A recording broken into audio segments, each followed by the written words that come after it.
안녕하세요. 저는 30대 후반 여자입니다. 저는 목포에서 태어나서 목포에서 자랐어요. 어머니 아버지가 두 분 다 목포 분이시거든요. 아버지가 엄청 고지식하세요. 절대 목포를 벗어날 생각이 없는 분이었죠. 어릴 때부터 이상하게 목포보다 서울이 좋았어요. 서울에 가본 적도 없으면서 괜히 서울이라고 하면 뭔가 반짝반짝하고 멋지게 보였습니다. 어릴 때부터 제 목표는 서울에 사는 거였어요. 밤이면 높고 큰 건물들이 번쩍번쩍하고 한강이 있는 서울에서 자전거도 타고 치맥도 먹으면서 도시 생활을 즐기고 싶었습니다. 아버지는 그런 저에게 매일 허파에 바람이 들었다면서 서울에 갈 생각은 꿈도 꾸지 말라고 했어요. 저는 형제가 셋이에요. 위로 오빠 하나, 아래로 남동생 하나가 있었죠. 아버지는 오빠나 남동생은 뭐라고 다니든 관심도 없으시면서 저에게만 무지하게 간섭하셨습니다. 오빠가 서울로 대학 갔을 때 저도 무조건 서울에 있는 대학에 가겠다고 했는데 아버지는 콧방귀를 뀌었어요. 제 주제에 서울에 어떻게 가냐고요. 당시에 제가 검은고를 하겠다고 예고에 다니고 있었는데 아버지는 계집애 앞으로 돈이 너무 많이 들어간다면서 어머니에게 그만두게 하라는 소리를 매일 하셨어요. 아버지는 제가 뭐만 하면 계집애라는 말을 입에 달고 사셨습니다. 한 번은 제가 친구들이랑 바닷가에서 놀다 온다고 나갔는데 조금 짧은 반바지를 입었다고 못 가게 하셨습니다. 거기다가 제가 입고 있던 바지를 당장 갈아입으라고 소리를 지르시더니 갈아입고 나오자 제가 입었던 짧은 바지를 잘라버리셨어요. 저는 울고불고 난리가 났는데 아버지는 전혀 신경 쓰지 않으셨습니다. 이 계집애가 누구로 흘리려고 이딴 걸 입고 다녀? 그렇게 남자 조심하라고 신신당부를 했는데 아주 정신을 못 차린다니까. 이 인간이 홀리긴 누구로 흘린다고 난리야. 한참 예쁠 땐데 입고 싶은 것 좀 입을 수도 있지. 왜 괜히 딸내미 기를 죽이고 그래. 입어. 우리 딸 입고 싶은 거 마음대로 입어. 이 옆편네가 딸 자식 교육을 어디서 그따구로 시키고 있어? 종이 쪼가리 같은 바지 하나 덜렁 입고 팬티로 훤히 다 드러내고 다니는데 그게 예쁘다는 거야? 어머니는 항상 제 편이었습니다. 어머니도 목포에서 나고 자라면서 저처럼 서울에 나가기를 꿈꾸셨지만 외할머니 외할아버지가 절대 안 된다고 난리를 치시는 통에 서울 구경 한번 못 해보셨대요. 아버지는 제가 마음에 안 들면 항상 어머니를 닮아서 그렇다고 하셨습니다. 어머니 아버지는 매일 싸우셨어요. 그럴 수밖에 없는 게 두 분은 달라도 너무 달랐거든요. 아버지나 할머니 할아버지를 모시면서 살다 보니 그 세대에 맞춰 길들어지셨고 어머니는 너무 오랜 세월 시집살이하며 살다 보니 그 삶이 지긋지긋하셨던 거죠. 그래서 저라도 자유롭고 제가 원하는 대로 살게 해주고 싶어 하셨어요. 사실 할머니 할아버지와 살다 보니 저도 힘든 점이 많았거든요. 워낙 남자 여자 차별하고 아들 하시는 분이라 저에게 툭 하면 오빠를 챙겨라, 동생 챙겨라 많이 하셨어요. 아침이면 저도 학교 갈 준비를 하느라 바쁜데 할머니는 꼭 오빠 양말이니 교복 셔츠니 이런 걸 저더러 가져다 주라고 하셨습니다. 심지어 오빠 운동화도 저더러 빨라고 했죠. 어머님은 그걸 왜 애한테 시키세요? 소윤이 너 그거 하지 말고 들어가서 공부나 해. 예, 애미야. 너 지금 이 시어머니한테 소리 지른 거냐? 네가 아무리 늙은이들 모시고 산다고 해도 그렇지. 이제 우리 힘 좀 떨어졌다고 말도 하지 말고 입 닥치고 있으라는 거냐? 어머니 아버님도 며느리한테 대접받고 싶으시면 애들 차별하지 마세요. 아들이든 딸이든 저는 똑같이 키울 거니까. 어머니는 저를 위해 쌈딱이 되셨습니다. 저라 함부로 대하는 아버지나 할머니 할아버지를 매일같이 상대하느라 바쁘셨어요. 하도 어머니가 여기저기 싸우고 다니시느라 아버지와도 사이가 좋지 않았으니 저는 걱정이 됐습니다. 그래서 어머니에게 그러지 말라고 했어요. 제가 알아서 잘할 테니 아버지랑 싸우지 마시라고요. 내가 20살 어린 나이에 시집와서 지금까지 평생 하루도 안 쉬고 김씨 집안 위에 별의별 짓 다 했는데 이제는 더 나 안 되겠어. 나도 여자야. 나도 나 위하면서 한 번에 행복하게 살아봐야지. 저도 그때는 나이가 어릴 때라 어머니가 왜 그러시는지 잘 몰랐지만 크면서 알게 됐어요. 어머니가 아주 오래전부터 아버지와 이혼을 생각하셨다는 걸요. 당시에 어머니가 결정을 내릴 수밖에 없었던 게 외할머니가 아프셨어요. 외할아버지가 돌아가시고 몇 년 되지 않았을 텐데 외할머니마저 당뇨로 고생하시다가 합병증으로 병원 신세를 지게 되시니 많이 힘드셨나 봐요. 어머니에게는 형제도 없었어요. 원래 어머니 밑에 남동생이 있었는데 어릴 때 고열로 죽어서 형제가 없으시거든요. 외할머니 외할아버지는 평생 어머니 뒷바라지만 하시면서 농사도 지으시고 배도 타셨어요. 하나밖에 없는 딸내미 시집살이 시키시는 게 마음 아파서 매일 쌀이며 고기이며 할머니 댁에 보내주시고는 했습니다. 우리 딸내미 예쁘게 봐달라고요. 하지만 엄마는 할머니 댁에 사는 내내 불행하셨대요. 매일 결혼한 걸 후회하셨답니다. 같은 여자라 그런지 저는 어머니가 이해가 돼요. 외할머니가 아파서 병원에 혼자 계시니 어머니는 걱정이 돼 며칠 병원에 있다 오겠다고 하셨어요. 당연한 일이죠. 외할머니는 남편도 자식도 없는데 혼자 병원에 계신다고 생각하면 마음이 편할 리 없으니까요. 그런데 할아버지께서 어머니를 못 가다 하셨어요. 시집 왔으면 이 집 계신이지 어디 감히 맏며느리가 친정에 며칠씩이나 가 있다는 소리를 해. 제가 친정에 놀러 가요? 엄마가 단뇨 때문에 앞도 잘 안 보이신다는데 보호자도 없이 계시니까 제가 단 며칠만이라도 도와드리다가 온다는 거잖아요. 아이고, 내가 죽어야지. 내가 너무 오래 살았나 보다. 살다 며느리가 시아버지한테 고래고래 소리 지르는 꼴을 다 보고. 저는 보다 못해서 할머니 할아버지에게 소리를 질렀습니다. 할머니 할아버지는 양심도 없냐고요. 엄마가 지금까지 할머니 할아버지 아프시면 다 병원 모시고 가고 간호 다 했는데 외할머니도 당연히 해줄 수도 있지 뭘 그래요? 너희 기집애 네가 뭘 안다고 어른들 얘기하는데 끼어들어. 당장 입 다물지 못해? 다 지 엄마 닮아서 저렇게 싹바가지가 없는 거지. 더러운 성질머리가 어디 가? 그때였습니다. 어머니는 도저히 참을 수 없다는 얼굴로 자리에서 벌떡 일어나셨어요. 그러더니 큰 가방을 가지고 와서 짐을 챙기셨습니다. 그리고 저에게도 짐을 싸라고 했어요. 도저히 안 되겠다.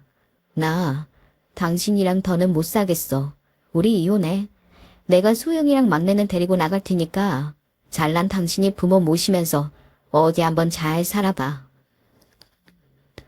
당시에 오빠는 서울에서 대학을 다니고 있을 때라 어머니는 저와 동생만 데리고 바로 외할머니 댁으로 가셨습니다. 동생은 어려서 아버지와 헤어지고 싶지 않다고 울고불고 했지만 저는 달랐어요. 어머니가 그 집을 나오는 게 옳은 일이라고 생각했습니다.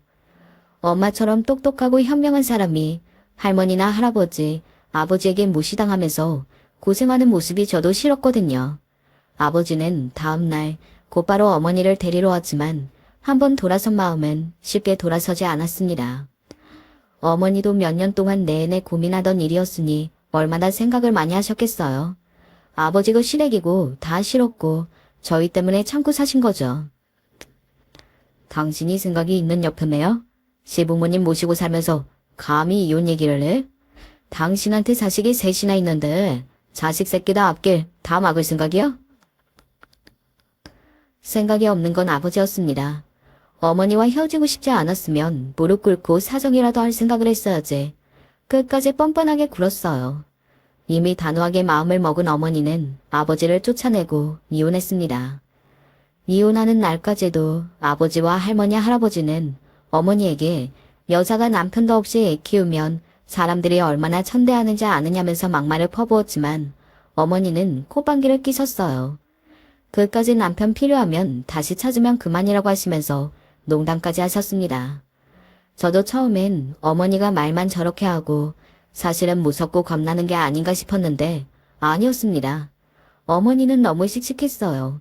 할머니가 돌아가실 때까지 1년을 꼬박 열심히 병간하시면서 저와 동생을 살뜰히 키우셨습니다. 제가 원래 검은고를 했었는데 전보다 더 좋은 선생님까지 붙여주시면서 오빠처럼 서울에 있는 대학에 꼭 가라고 하셨어요.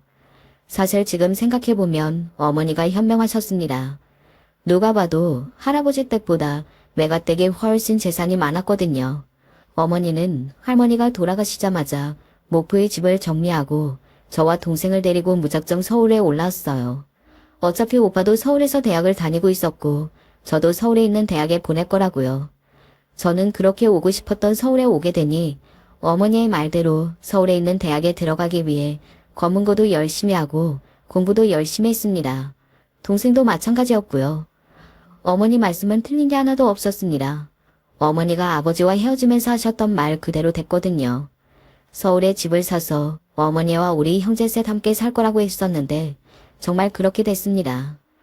서울 집값이 만만치 않아서 집값이 저렴한 동네에 오래되고 낡은 주택을 샀지만 그래도 오빠 학교에서는 가까웠어요. 더군다나 서울이라는 게 중요했습니다.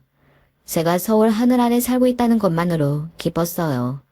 그때부터 정신없는 서울살이가 시작됐습니다. 저도 전문대긴 하지만 그래도 서울에 있는 예술대학에 들어갔고 오빠도 서울에 있는 큰 회사에 입사했거든요. 어머니는 동네에 작은 식당을 차렸어요. 사실 어머니가 식당만 차리면 무조건 대박이 날 거라는 걸 저희 형제들은 모두 다 알고 있었습니다. 어머니가 목포 토박이에다가 시부모님 모시며 맏며느리로 살아온 세월이 20년이에요. 어머니의 해물탕 솜씨는 동네 누구도 따라오질 못했거든요. 그렇게 정신없이 살다 보니 어느새 저도 30이 넘었습니다. 저는 학교에서 아이들을 가르쳤어요. 전교사는 아니었지만 예고나 예중에서 계약직으로 아이들 검은고를 가르쳤습니다. 그러다 남편을 만나 결혼했어요. 남편은 중학교 선생님입니다. 남편을 처음 본 건 아이들과 운동장에서 함께 축구를 하는 모습이었어요. 하얀 셔츠 소매를 걷고 구두를 신은 상태로 아이들과 공을 가지고 노는데 그 모습이 어찌나 천진난만해 보이는지 한눈에 반했습니다. 제가 의외로 적극적인 면이 있어요. 저는 먼저 남편에게 고백하고 사귀게 됐습니다. 둘 다 나이가 있다 보니 남편네 집에서는 자연스레 결혼 이야기가 나왔어요. 괜히 연애한다고 시간만 끌지 말고 후다닥 결혼하라고 하셨죠. 저도 남편이랑 결혼하고 싶어서 바로 어머니에게 말씀드렸는데 어머니는 썩 내켜하지 않으셨어요. 이제 만난 지 반년밖에 안 됐는데 벌써 결혼하는 건 섣부르다고 하셨죠. 더군다나 당시에 오빠가 중국지사에서 근무 중이었어요. 오빠도 집을 나가서 헛헛한데 저까지 결혼해서 나가면 어머니께서 너무 외로울 것 같다고 하셨죠. 요즘 세상이 결혼한다고 멀리 갈 것도 아닌데 뭘 그래요. 결혼해도 자주 오고 멀지 않은데 살 거니까 걱정 마세요. 그때는 뭐가 그렇게 좋아서 결혼을 서둘렀을까요? 정말 콩깍지가 신다는 말이 맞는 것 같아요. 저는 남편이랑 만난 지 반년도 되지 않아서 결혼 날짜를 잡고 결혼했습니다.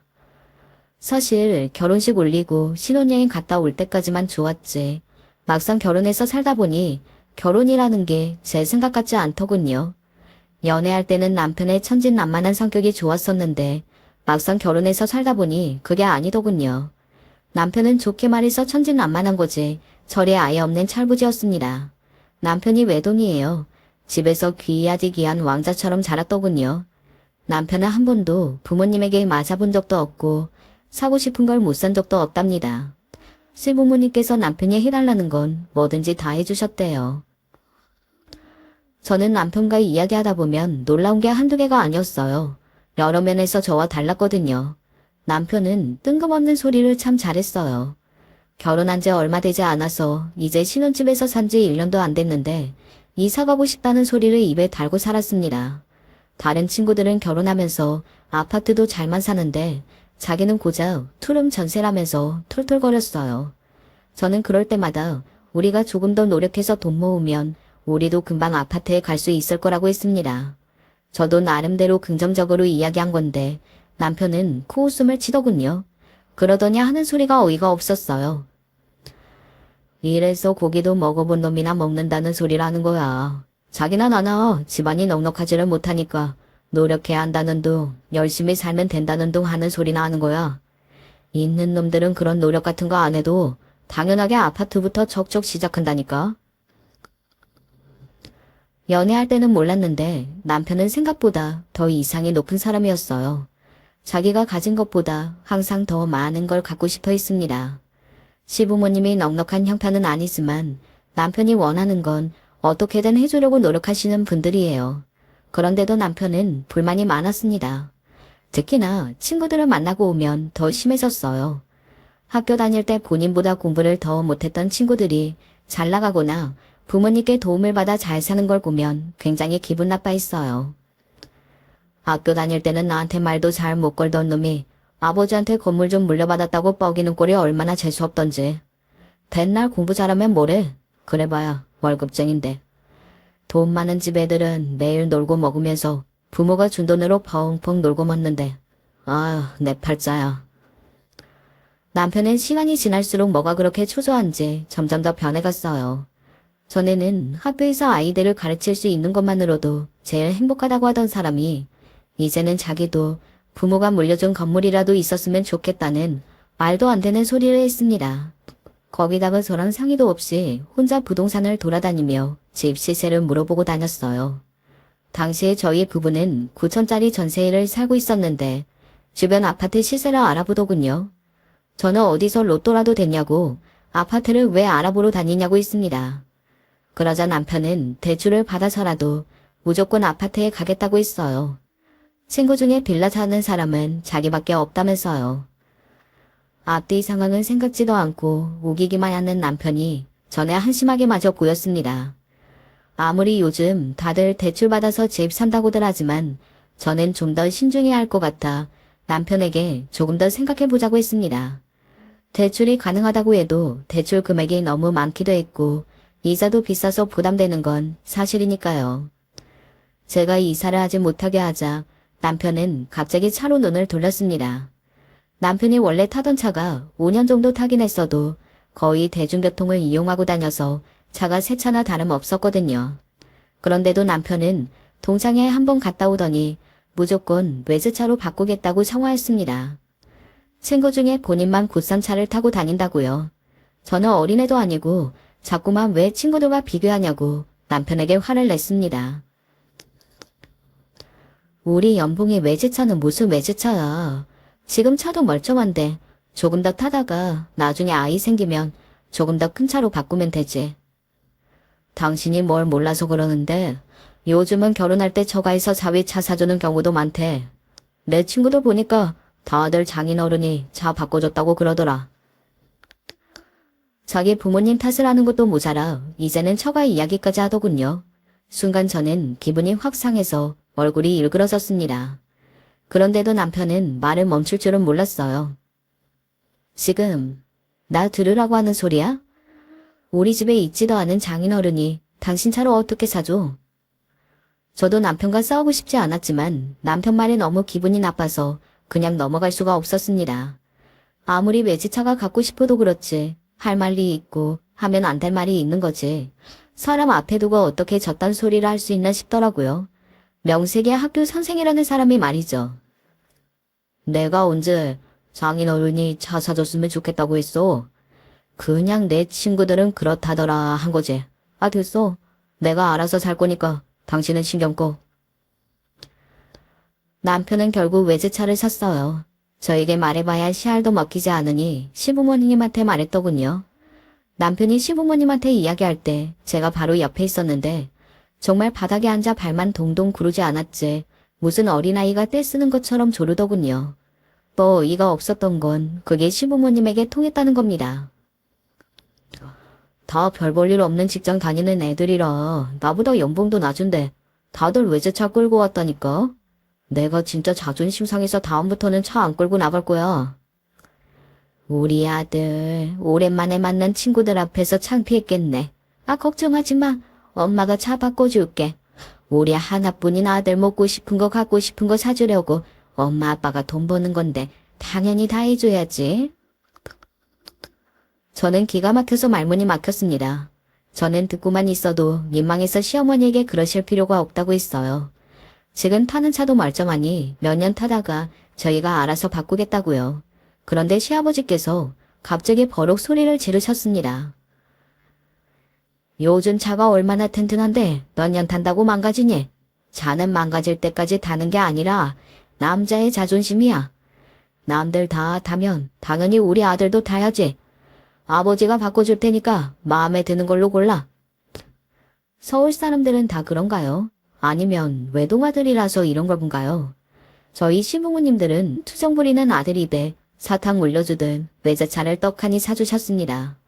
주변에 이야기하니 제 속도 모르고 다들 부러워하더군요. 시부모님의 그래도 재력이 있으니 아들도 도와줄 수 있는 거라고요. 하지만 현실은 그렇지 않았습니다. 시부모님도 작은 빌라 전세 사세요. 심지어 두 분 다 70이 다 되셨는데 아직도 일하십니다. 시아버지는 아파트 경비 일하시고 어머니는 병원 식당에서 일하세요. 그 연세에 아직도 힘든 일 하시면서 아들이 말만 하면 척척 해주시는 모습이 제가 보기에는 이해가 되질 않았습니다. 제가 남편이 철없는 행동을 할 때마다 한마디씩 하면 시부모님은 오히려 저에게 뭐라고 하셨어요. 집안에서 여자가 남자 기를 죽이면 나가서 남자가 어깨도 못 펴고 다니는 거라면서 남편이 하자는 대로 다 해주랍니다. 저희 어머니 말씀이 맞았어요. 고작 6개월 사람 만나보고 다 어떻게 알겠어요. 결혼은 좀 신중히 생각했어야 하는데 제가 너무 섣불리 결정한 것 같아요. 남편은 제가 생각했던 배우자와는 거리가 멀었습니다. 아이가 생기면 좀 나아질 줄 알았는데 그렇지도 않더군요. 결혼한 지 2년 정도 됐을 때 제가 아이를 가졌어요. 저와 남편 둘 다 언제쯤 아이가 생겼으면 좋겠다 계획한 거는 아니었지만 그래도 선물처럼 아이가 찾아와 주니 너무 기쁘더군요. 그런데 남편은 저만큼 기뻐하는 것처럼 보이지 않았어요. 그래서 저는 남편에게 아이가 생긴 게 기쁘지 않냐고 물었습니다. 좋지. 근데 우리 둘이 살기도 빠듯한데 내가 아이까지 책임지고 살 수 있을까 걱정이 되네. 이런 게 가장의 무게겠지. 당신이 취미 몇 가지만 줄이면 애 한둘 키우는 건 문제도 아닐 것 같은데? 남편은 취미 부자예요. 남들 하는 건 다 하는 사람입니다. 등산, 골프, 축구 같은 운동도 웬만한 거는 다 하고 최근에는 수영이랑 스쿠버 다이빙에 빠져서 주말마다 가요. 심지어 스쿠버 다이빙은 방학이면 며칠씩 제주도까지 혼자 갔다 오곤 했습니다. 내가 왜 그렇게까지 악착같이 공부해서 선생이 됐는 줄 알아? 바로 방학 때문이야. 지금까지 내가 공부하느라 못 논 거 방학 때 신나게 다 하면서 놀라고. 애 낳아도 나는 내 생활 포기 못하니까 나한테 아버지로서의 희생 이런 거 강요하지 마. 남편은 정말 철타선이라고는 없었습니다. 가만 보면 점점 더 나이를 거꾸로 먹는 것 같았어요. 저는 그래도 막상 아이가 태어나면 달라지겠지 기대했습니다. 고슴도치도 자기 새끼는 예쁘다고 하니 남편도 자기를 닮은 아이가 생기면 너무 예뻐서라도 정신을 차릴 줄 알았죠. 근데 제 기대는 빗나갔습니다. 남편은 아이가 태어나고도 여전했어요. 덕분에 저는 일하면서 아이를 키우느라 너무 힘들었습니다. 남편은 본인이 더 아이처럼 굴었어요. 사실 저보다 남편이 육아하기에는 더 좋은 조건이에요. 학교 선생이다 보니 출퇴근 시간도 일정하고 방학도 있어서 아이 돌보기에는 좋거든요. 저도 학교에서 근무하기는 해도 계약직이다 보니 방학 때는 따로 레슨도 나가야 하고 평일 저녁에는 학원에 수업도 나가야 해서 근무 시간이 일정하지 않았습니다. 반면 남편은 아이가 생겼는데도 그전과 똑같이 생활했어요. 제가 이제 아이도 생겼으니 취미를 좀 줄여서라도 아이와 보내는 시간을 더 갖자고 요구했는데도 남편은 들은 척도 안 했습니다. 원래 평일 저녁에 하던 축구를 무릎이 다치는 바람에 그만뒀으면서 마치 본인이 아이를 돌보기 위해 그만둔 것처럼 생색을 냈습니다. 남편의 육아 참여는 딱 그 정도였어요. 퇴근하고 어린이집에 데리고 와서 저녁만 먹이는 정도였죠. 나머지는 제가 다 했습니다. 주말에도 남편은 항상 취미생활로 바쁘니 주말에는 저 혼자 온전히 독박 육아였어요. 남편이 육아를 함께하지 않은 것도 불만이었지만 아이가 생기고 나서부터는 은근슬쩍 저를 무시하는데 그게 서럽더군요. 한 번은 이런 적도 있습니다. 제가 계약직으로 일하던 학교에서 잘리게 돼서 반년 정도 공백이 생겼어요. 급한 대로 학원 레슨이나 다른 학교의 시간 강사 자리를 알아보고 있었는데 공고기간이 이미 지난 뒤라 그 또한 쉽지 않더군요. 갑자기 일이 그렇게 되고 보니 저도 우울해 있었어요. 그런데 남편은 그런 저를 위로해주지는 못할 망정 무시하기 시작했습니다. 그러게 학교 다닐 때 공부 좀 잘해서 4년제라도 나왔어야지. 아니면 자격증이라도 좀 따놓던지. 사실 말이 나와서 말인데 당신 나온 학교 말이야. 말이 좋아 예대이지. 아무도 모르잖아. 그러니까 지금이라도 시간 있을 때 다른 기술이라도 배우던지 아니면 장모님한테 얘기해서 학원이라도 좀 차려달라고 해. 여기서 엄마 이야기가 왜 나와? 우리 엄마가 내 학원을 왜 차려주냐? 차리려면 내가 알아서 차려야지. 당신이 평생 검은고 들고 다녀봐야 학원 차릴 정도로 돈은 못 벌 것 같으니까 하는 소리지. 그래도 장모님 가게 장사는 잘 되잖아. 결혼할 때도 안 도와주셨는데 이제라도 좀 도와달라고 해. 남편은 정말 거지 같았어요. 저를 무시하는 것도 무시하는 거였지만 툭 하면 친정에 가서 도와달라고 하라는 말을 쉽게 했어요. 결혼할 때 안 도와주긴 뭘 안 도와줘? 이 집 전세금 9천 중에 5천이 우리 엄마가 해준 거잖아. 그러는 당신이 연봉이 높으면 뭐래?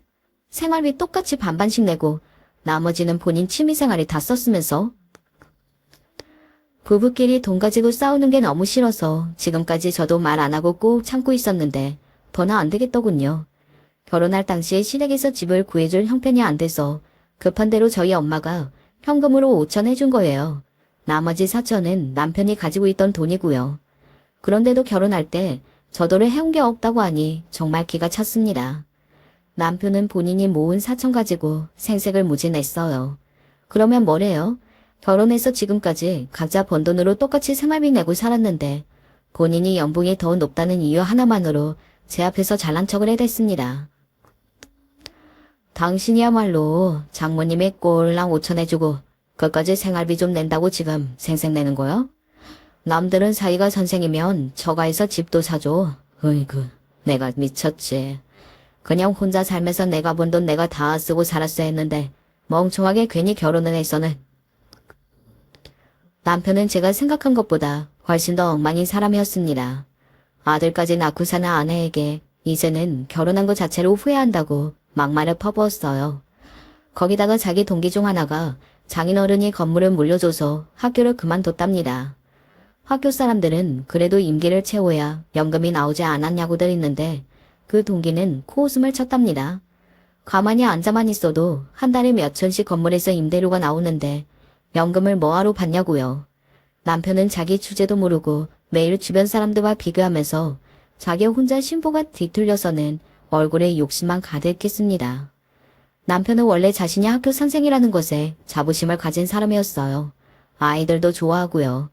연애할 때는 그런 점이 멋있어 보였습니다. 남편도 연애할 때는 제가 무거운 검은고를 들고 연습실에 갈 때마다 저에게 멋있다고 했어요.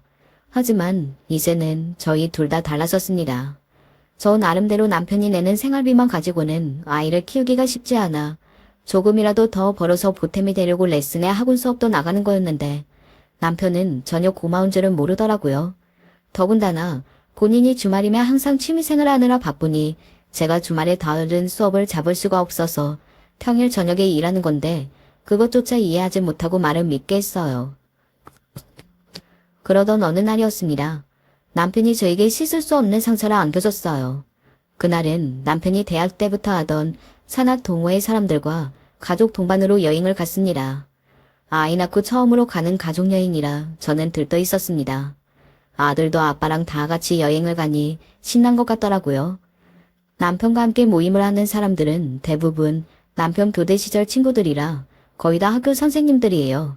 다 대학 때 친구들이라 남녀 여자 할 것 없이 서로 허물없이 지냈죠.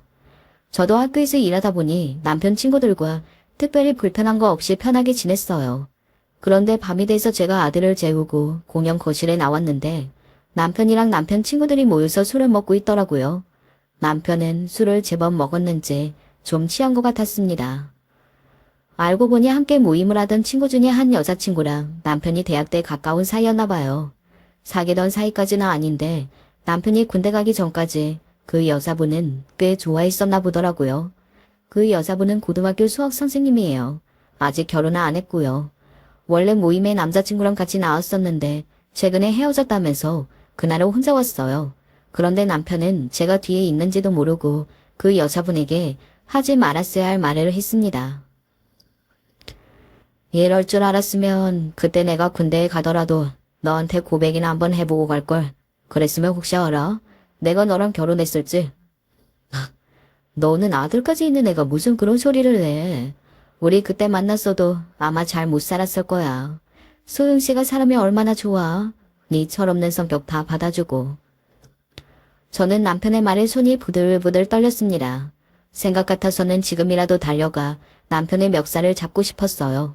그런데 남편의 만행은 거기서 끝이 아니었습니다. 다 받아주기는 내가 다 받아주는 거야. 여자는 뭐니 뭐니 해도 자기 직업도 있고 집안이 빵빵해야 해. 나 봐라. 마누라 계약직에 저 봐봐 변변치 않으니까 앞으로 평생 고생문이 훤하잖아. 저는 눈물이 왈칵 쏟아질 것 같았습니다. 아마 그 자리에 남편만 있었다면 저는 당장이라도 달려가 술상아 엎어버렸을 거예요. 하지만 남편 친구들까지 있는 자리에서 제가 그렇게까지 할 수는 없었어요. 남편처럼 자존심 강한 사람이 만약 제가 친구들 앞에서 자신을 망신주면 아마 그 자리에서 저와 이혼하겠다고 했을 거예요. 저는 조용히 숙소를 나와 숙소 주변을 계속 걸어 다녔습니다. 자꾸만 눈물이 나와서 도저히 가만히 있을 수가 없었어요. 그리고 어머니 생각이 그렇게 났습니다. 지금이라도 어머니에게 전화해서 남편 때문에 너무 괴롭다, 같이 살기 싫다 이야기하고 싶었습니다. 하지만 그럴 수가 없었어요. 어머니가 아버지랑 이혼하시고 나서 항상 당당하고 씩씩하게 사시는 것처럼 보였어도 사실 아니었거든요. 여자 혼자 식당 하면서 애들 키우기가 어디 쉽나요? 물론 저희가 다 컸을 때라 저희도 어머니를 많이 도왔지만 어머니 나름대로는 힘든 점이 많았어요. 당신이 조금 더 참지 못해서 저희와 아버지 사이를 떼어놓고 살게 했다는 죄책감도 있으셨고 자식들에게 본보기가 될 만한 좋은 부모가 되어주지 못했다는 것에도 항상 미안하셨어요. 그래서 오빠와 저 동생, 삼남매에게 그렇게 결혼을 신중하게 하라고 하신 거예요.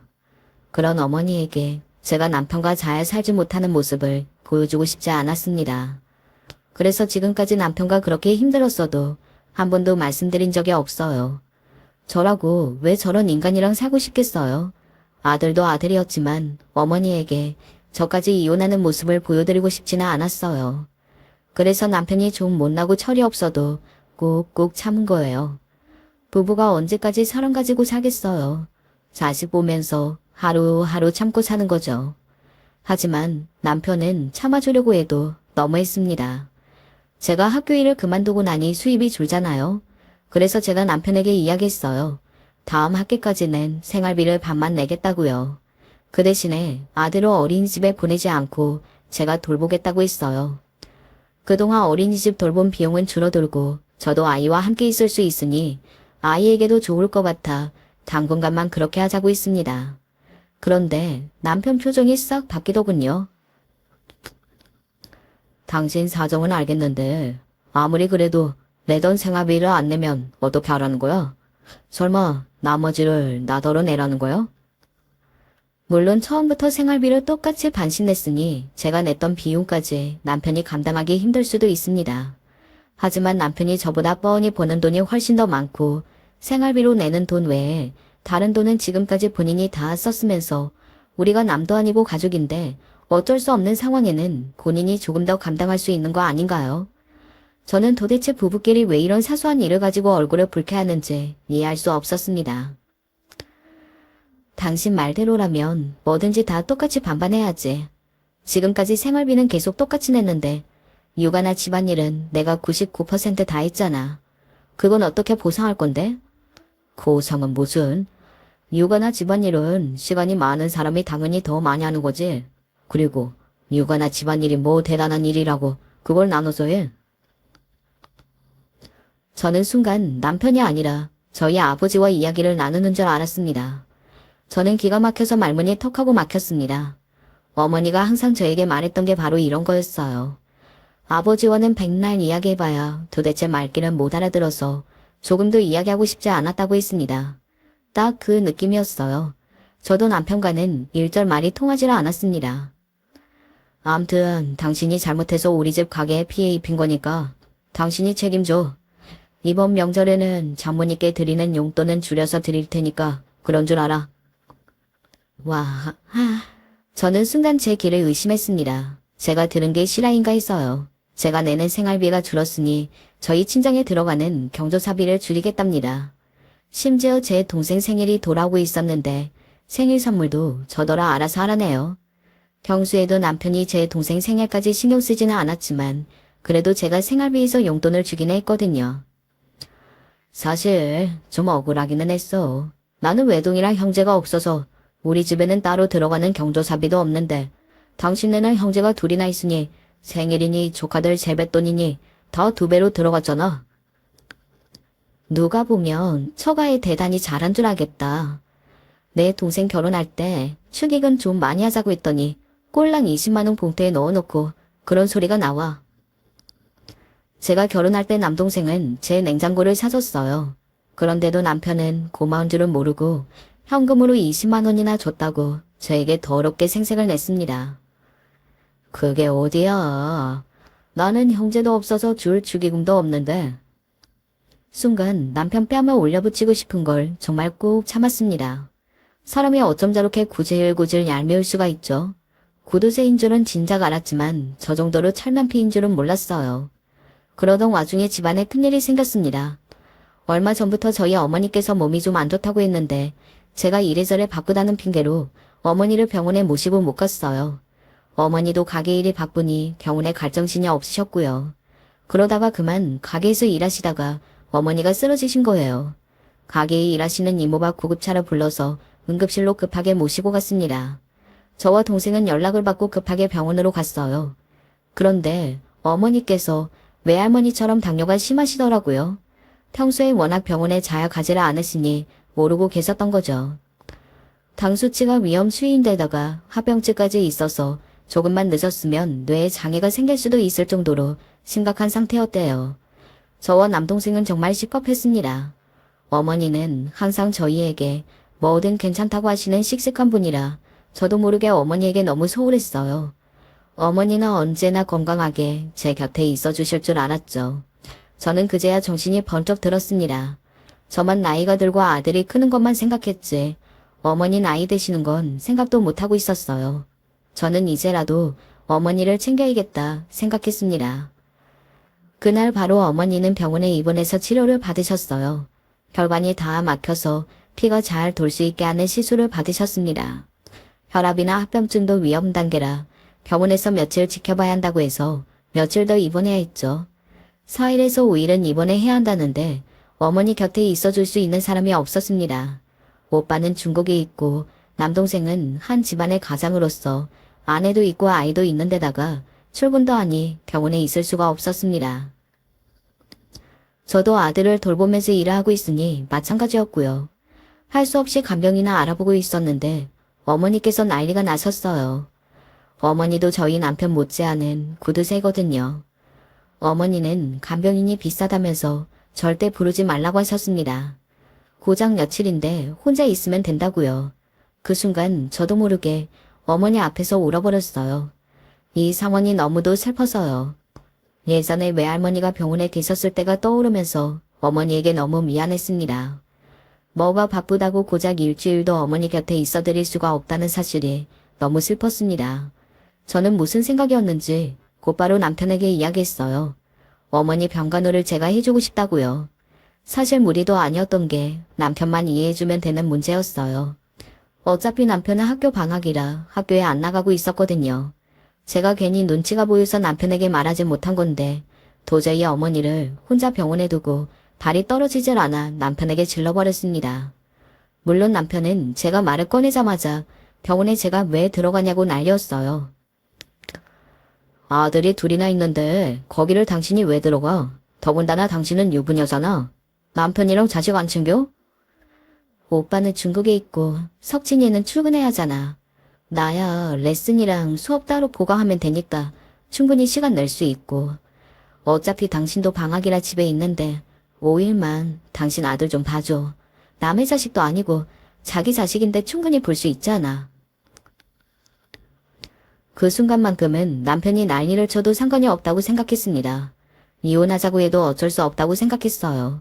그럴 수밖에 없었던 게 진료실에서 어머니의 뇌 사진이랑 맡긴 혈관 사진대로 보는데 저는 겁이 덜컥 났어요. 이대로 어머니가 잘못되시기라도 해서 제 곁을 떠난다면 저는 정말 살 수 없을 것 같았거든요. 병원에 계시는 동안만이라도 어머니를 곁에서 돌봐드리고 싶었습니다. 제 이런 마음을 남편이 절대 헤아릴 수 있을 리 없었죠. 남편은 저에게 모진 소리를 다 퍼부었습니다. 저더러 양심도 없고 염치도 없대요. 그 소리를 듣는데 정말 뚜껑이 확 열리더군요. 이런 게 사람인가 싶어서요. 너야말로 양심도 없고 염치도 없는 거 아니니? 장모님이 쓰러지셨다는데 사위가 돼서 당장 병원에 오지는 못할 망정. 뭐 병원에 왜 있냐고? 너는 우리 엄마가 괜찮은지 왜 쓰러지셨는지 궁금하지도 않아? 사실 제가 급하게 병원에 오는 바람에 지갑도 아무것도 챙겨오지를 못했어요. 그래서 남편에게 가져다 달라고 할 생각이었습니다. 그런데 그만 남편 말에 눈이 뒤집혀서 할 말을 못하고 소리만 질렀습니다. 저는 그때까지도 남편에게 야, 너 이런 표현은 한 번도 한 적이 없었어요. 그런데 그 순간만큼은 입에서 절로 튀어나오더군요.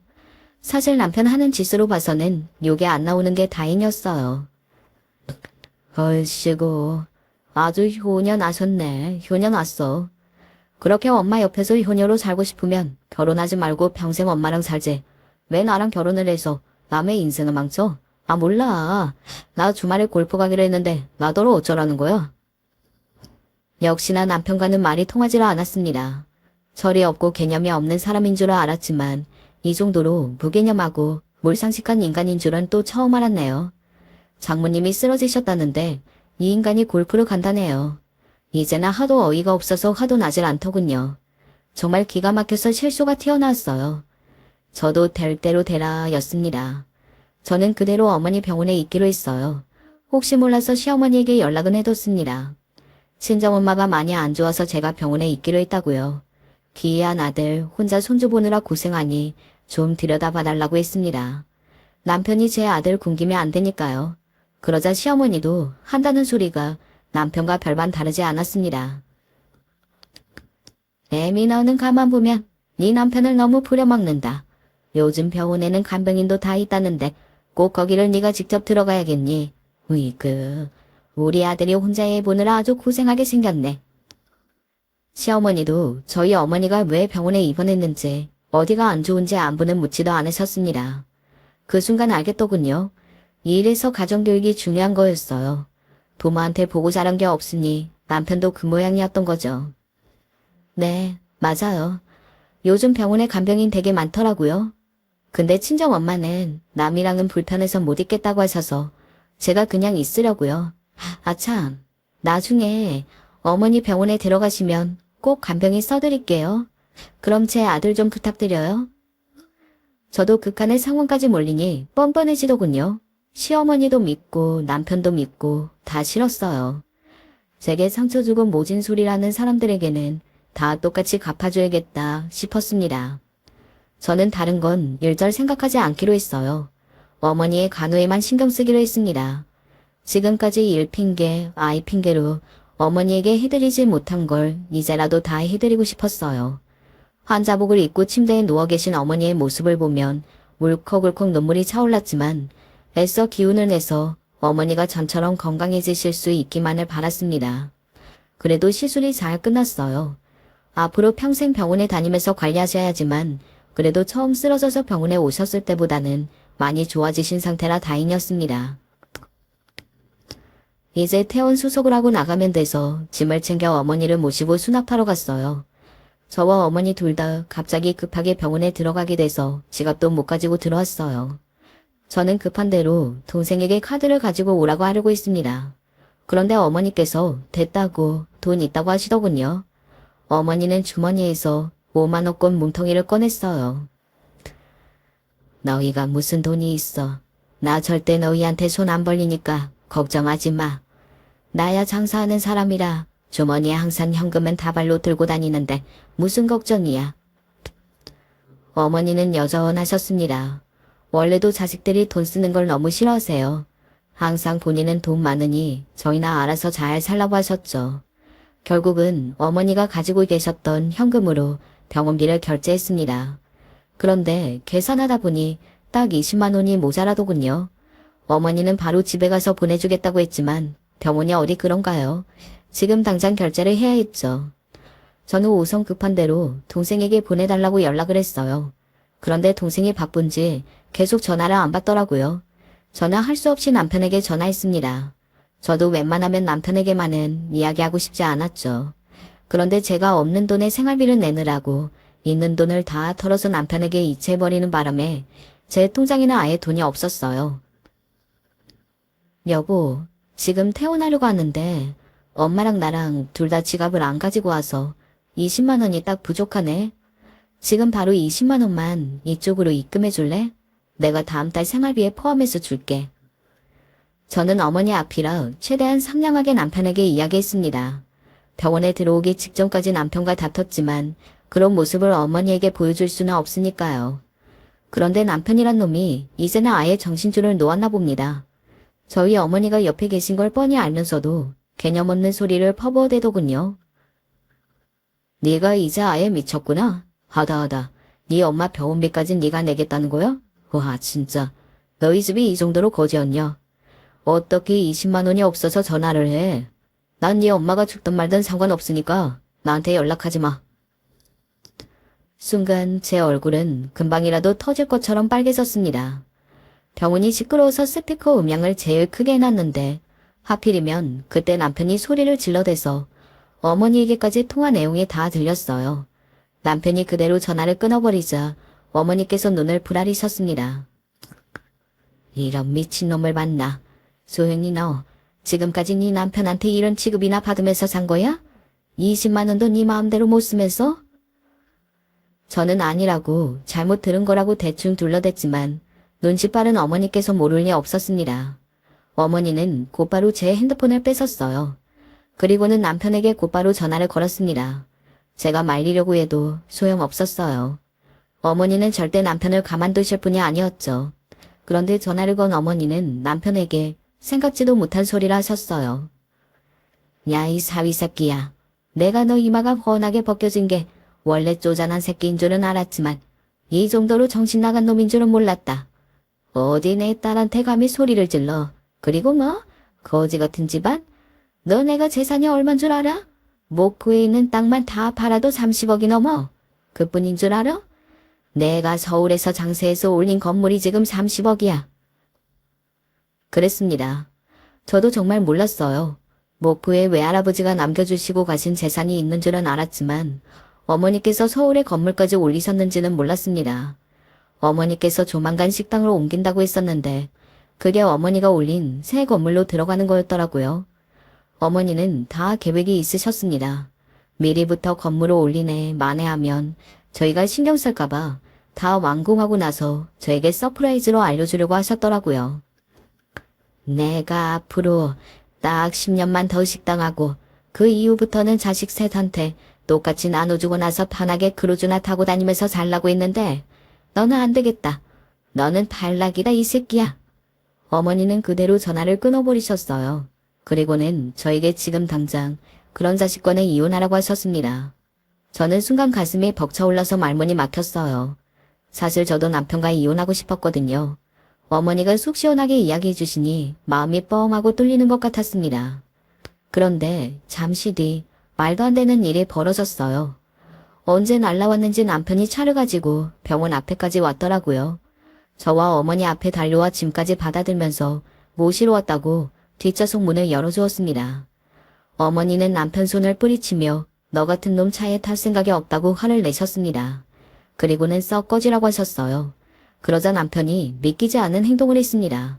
바닥에 몸을 납작 엎드리더니 손이 발이 되게 싹싹 빌었어요. 장모님, 제가 실험을 했습니다. 제발 저 좀 용서해 주세요. 와, 정말 인간이 어쩜 저렇게 간사할 수 있을까요?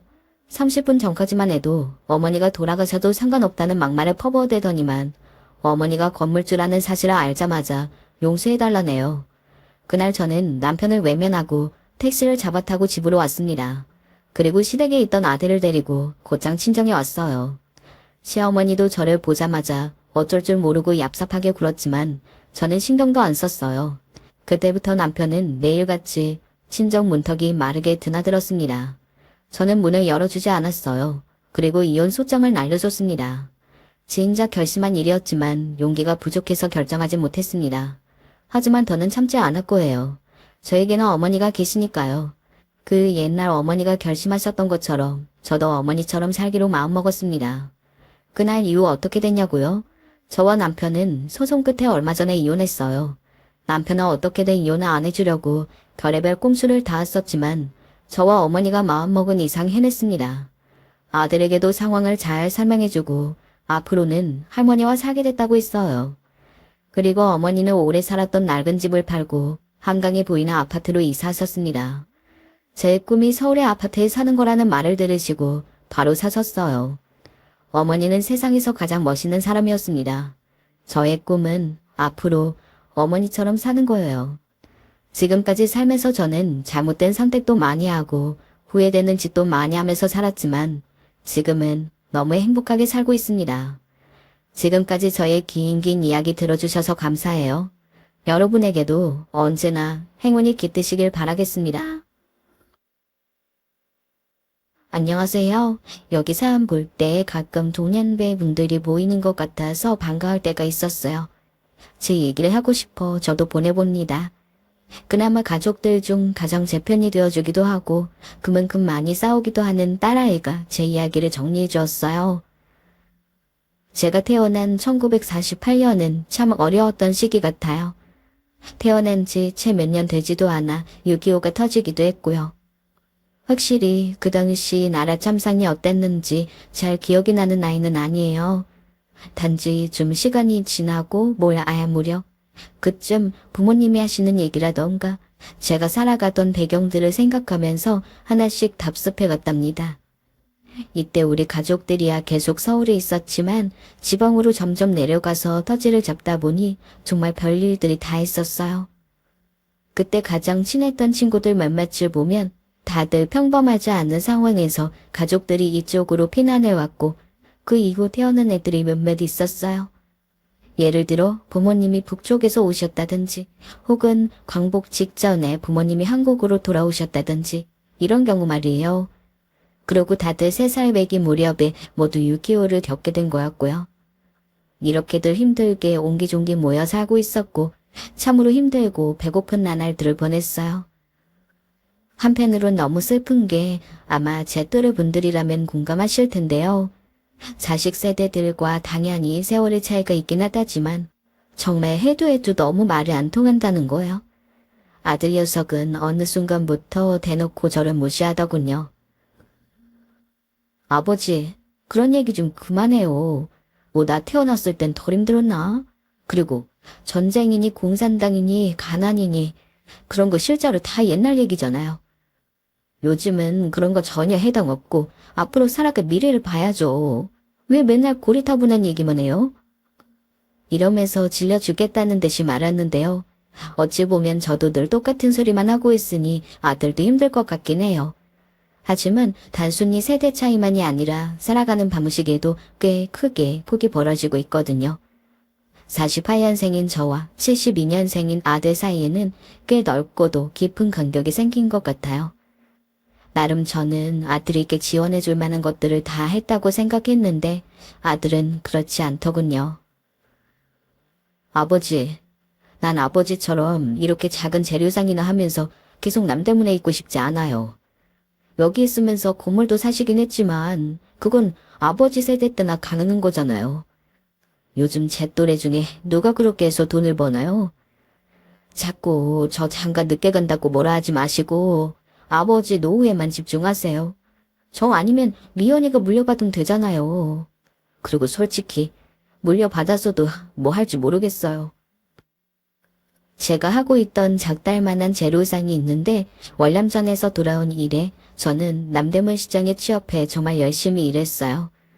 거기서 애들 엄마를 만났고 애들 엄마가 가져온 혼수며 이것저것 돈을 좀 모아서 이 자그마한 자리를 얻었고요. 나름 일해본 경험들을 갖고 우리는 가게를 열게 되었고 결코 풍족한 삶은 아니었지만 정말 개미 마냥 열심히 모으고 또 모았어요. 하지만 너무 그렇게 돈 하며 살아 그런지 애들은 어릴 때부터 뭘 아끼고 하는 것에 질려있더군요. 게다가 씀씀이가 저희와 너무 다른 거예요. 아들만 그런 게 아니라 딸 역시 그랬기에 우리는 꽤 아이들을 야단쳐가며 키웠어요. 누가 이렇게 화장지를 많이 쓴 거냐? 화장실도 불 꺼놓고서 전기세 나간다. 니들은 정말이지 돈 무서운 줄을 몰라. 아빠 어릴 땐 어땠는 줄 아냐? 맨날 이렇게 말하면 딸부터 짜증을 냈었답니다. 아, 알아. 아빠 이제 그만해. 뭐, 나무 껍질 벗겨다 먹었다고? 그 얘기를 대체 언제까지 할 거야? 나 별로 휴지 많이 쓰지도 않았어. 오빠가 많이 썼나 보지. 그리고 그놈의 보릿고기 얘기 좀 그만해. 학교 가면 선생님들 좀 얘기하고. 아, 지겨워 죽겠어. 애들이 이런 반응이다 보니 자꾸 사이가 나빠지는 것만 같아 저도 어느 순간부터 입을 닫았어요. 그런데 우리 세대는 확실히 이때 유년기를 아주 진하게 몸에 스며들어 핏줄이 되도록 지냈기에 잊을 수가 없지 않나요? 몇 번이나 거듭해 말할 수밖에 없는 정말 무섭고도 고달픈 시기를 보냈던 것 같아요. 당시 제가 살던 동네는 서울에서 그리 거리가 떨어지지 않은 곳이긴 했는데 뭐 때문인지 진짜 가난한 사람들이 더더욱 많았어요. 전쟁 끝난 지 좀 지났다고 한들 별 차이가 있지 않았거든요. 그때 함께했던 제 또래 친구들은 사실 늘 배만 고팠을 뿐 딱히 철도 없고 뭘 모르는 애긴 했어요. 앞가림도 잘 못하는 시기에 전장을 겪었고 그렇게 계속 업혀다니고 걸어다니고 하며 겨우겨우 그 난리통을 끝냈고요. 이후에는 근처 도랑에서 가지나 잡으러 다니고 늘 그렇게 줄임배를 안고도 뭘 그렇게 걸어다녔는지 몰라요. 그리고 다들 힘들고 배고플 때라 조금이라도 먹거리가 생기면 서로들 챙겨줬었어요. 명식아, 이리 와봐. 이거 엄마 좀 갖다 드려. 얼마 안 됐는데 전에 엄마도 우리한테 좀 챙겨줬었거든. 엄마한테 고맙다고 말씀드리고. 알았지? 이러면서 감자 조금을 주시는데 그걸 받아서 가면 어머니는 죽을 써다가 또 어찌어찌 끼니를 때우셨어요. 우리 애들에겐 이미 지겹게도 한 얘기라 자다가도 깨서 외볼 수 있는 말이지만 정말 그 보릿고개 시절에는 소나무 껍질 벗겨다가들 얼마나 먹었나요? 도저히 그냥 먹을 수 없는 수준이다 보니 엄마들은 그걸 그렇게 다 끓이고 또 끓이고 거의 삭히는 수준으로 해다가 먹였어요. 그런데 먹고 탈난 사람들도 많이 있었죠.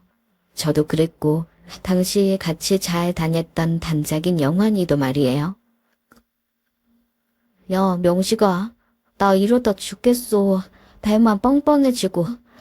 우리 할머니도 어제 나랑 똑같은 걸 먹었는지 배만 둘러차서 아주 죽겠대. 아, 어떡하냐 정말. 이게 왜 그렇게 된 거냐면 소나무 껍질 자체가 워낙 소화가 잘 안 되더군요.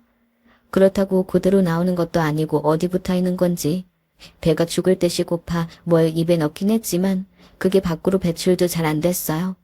그러니 저희 같은 애들이나 할머니 할아버지들은 더 소화력이 약하니 몸이 간단해지 못했던 거고요.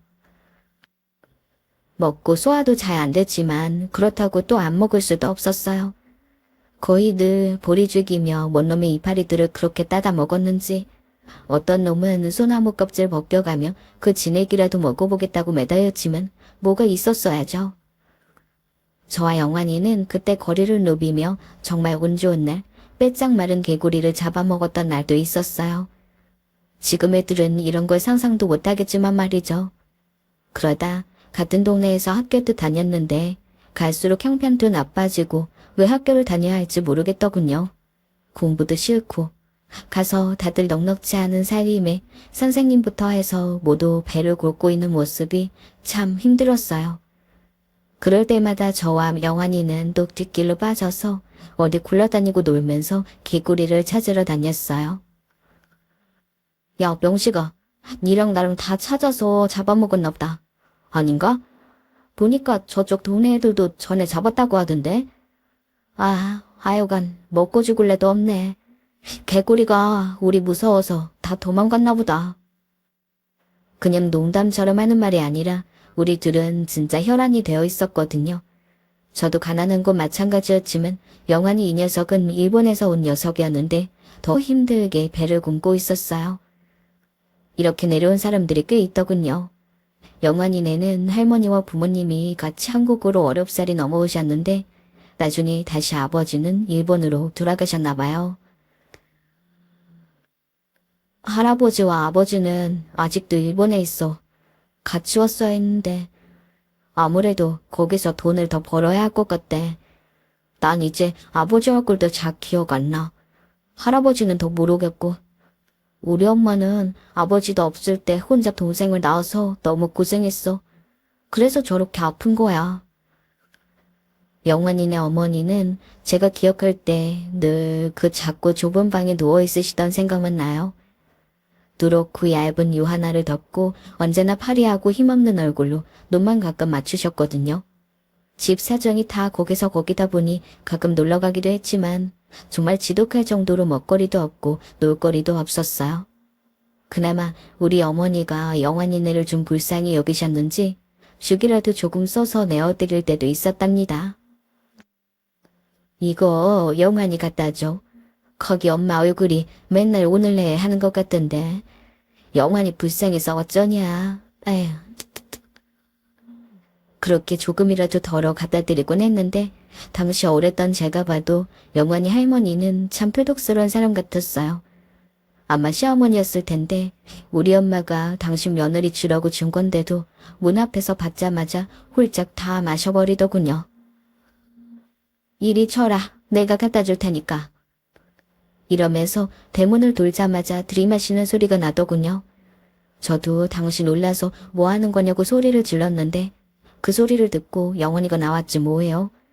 영원이는 징징거리면서 자기 할머니한테 고함을 지르고 할머니는 똑같이 매섭게 받아치는데 진짜 무서웠어요. 먹고 죽으려고 먹었다 왜? 네 엄마 어차피 저러고 죽을 텐데 살 사람은 살아야 하지 않냐. 들러붙지 말고 저리 가. 이러면서 아주 대차게 영환이를 떨궈내는데 그대로 한 방에 나가 떨어지고 말았어요. 저는 나름 충격받아 집에 왔고 어머니께 말씀드리니 혀를 차실 뿐이었답니다. 아무리 고만고만한 집 형편들이라고는 하지만 간혹 저렇게 배를 골아 무섭고 매정한 모습들을 보일 때가 있어 더 흉흉했던 것 같아요. 그래도 다행이라면 다행이라 했지. 영환이 어머니는 그렇게 못 먹고 계시면서도 이후 몇 년은 더 사셨던 것 같아요. 반대로 할머니는 그렇게 욕심부리고 며느리를 괴롭히시더니 뭘 잘 못 삶아 드시고 일찍 돌아가셨거든요.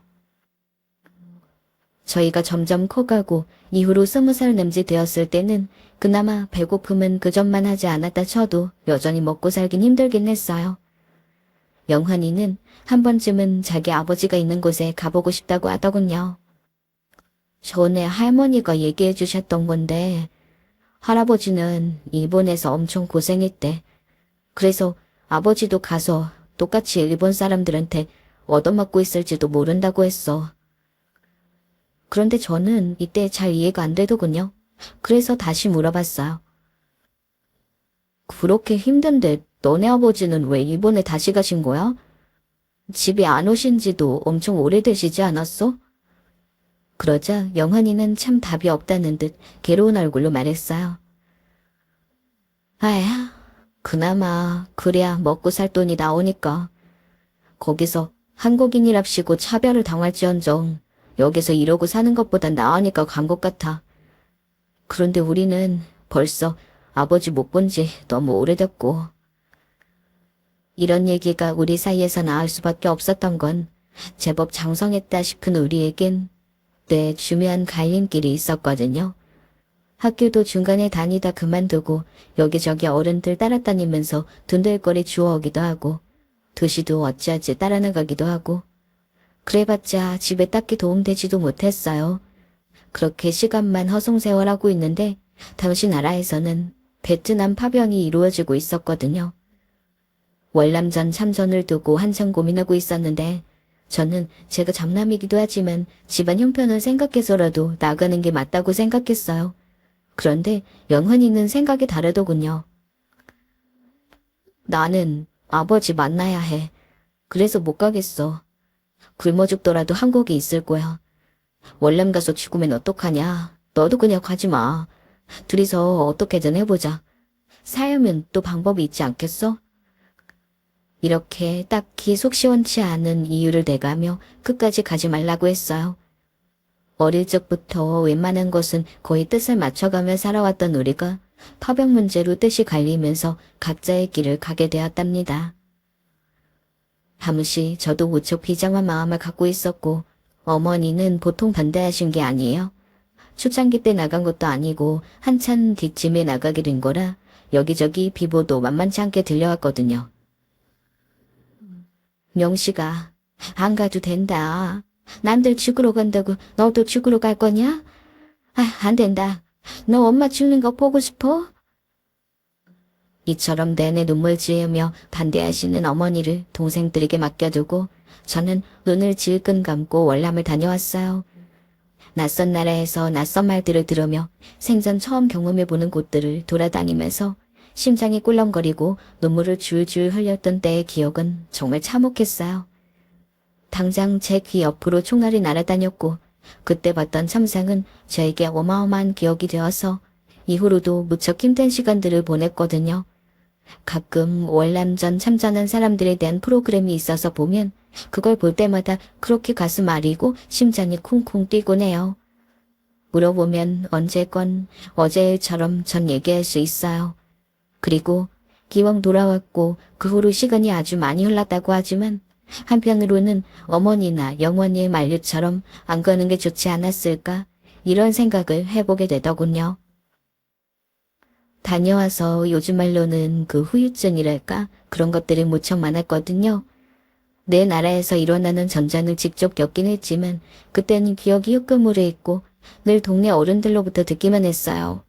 하지만 말도 안 통하는 외국에 파병되어 직접 경험했던 전쟁의 천상이란 이후 몇 년이 지나 결혼했을 때에도 악몽에 시달려 몇 번이나 헛소리를 하고 울음을 토하게 만들었어요.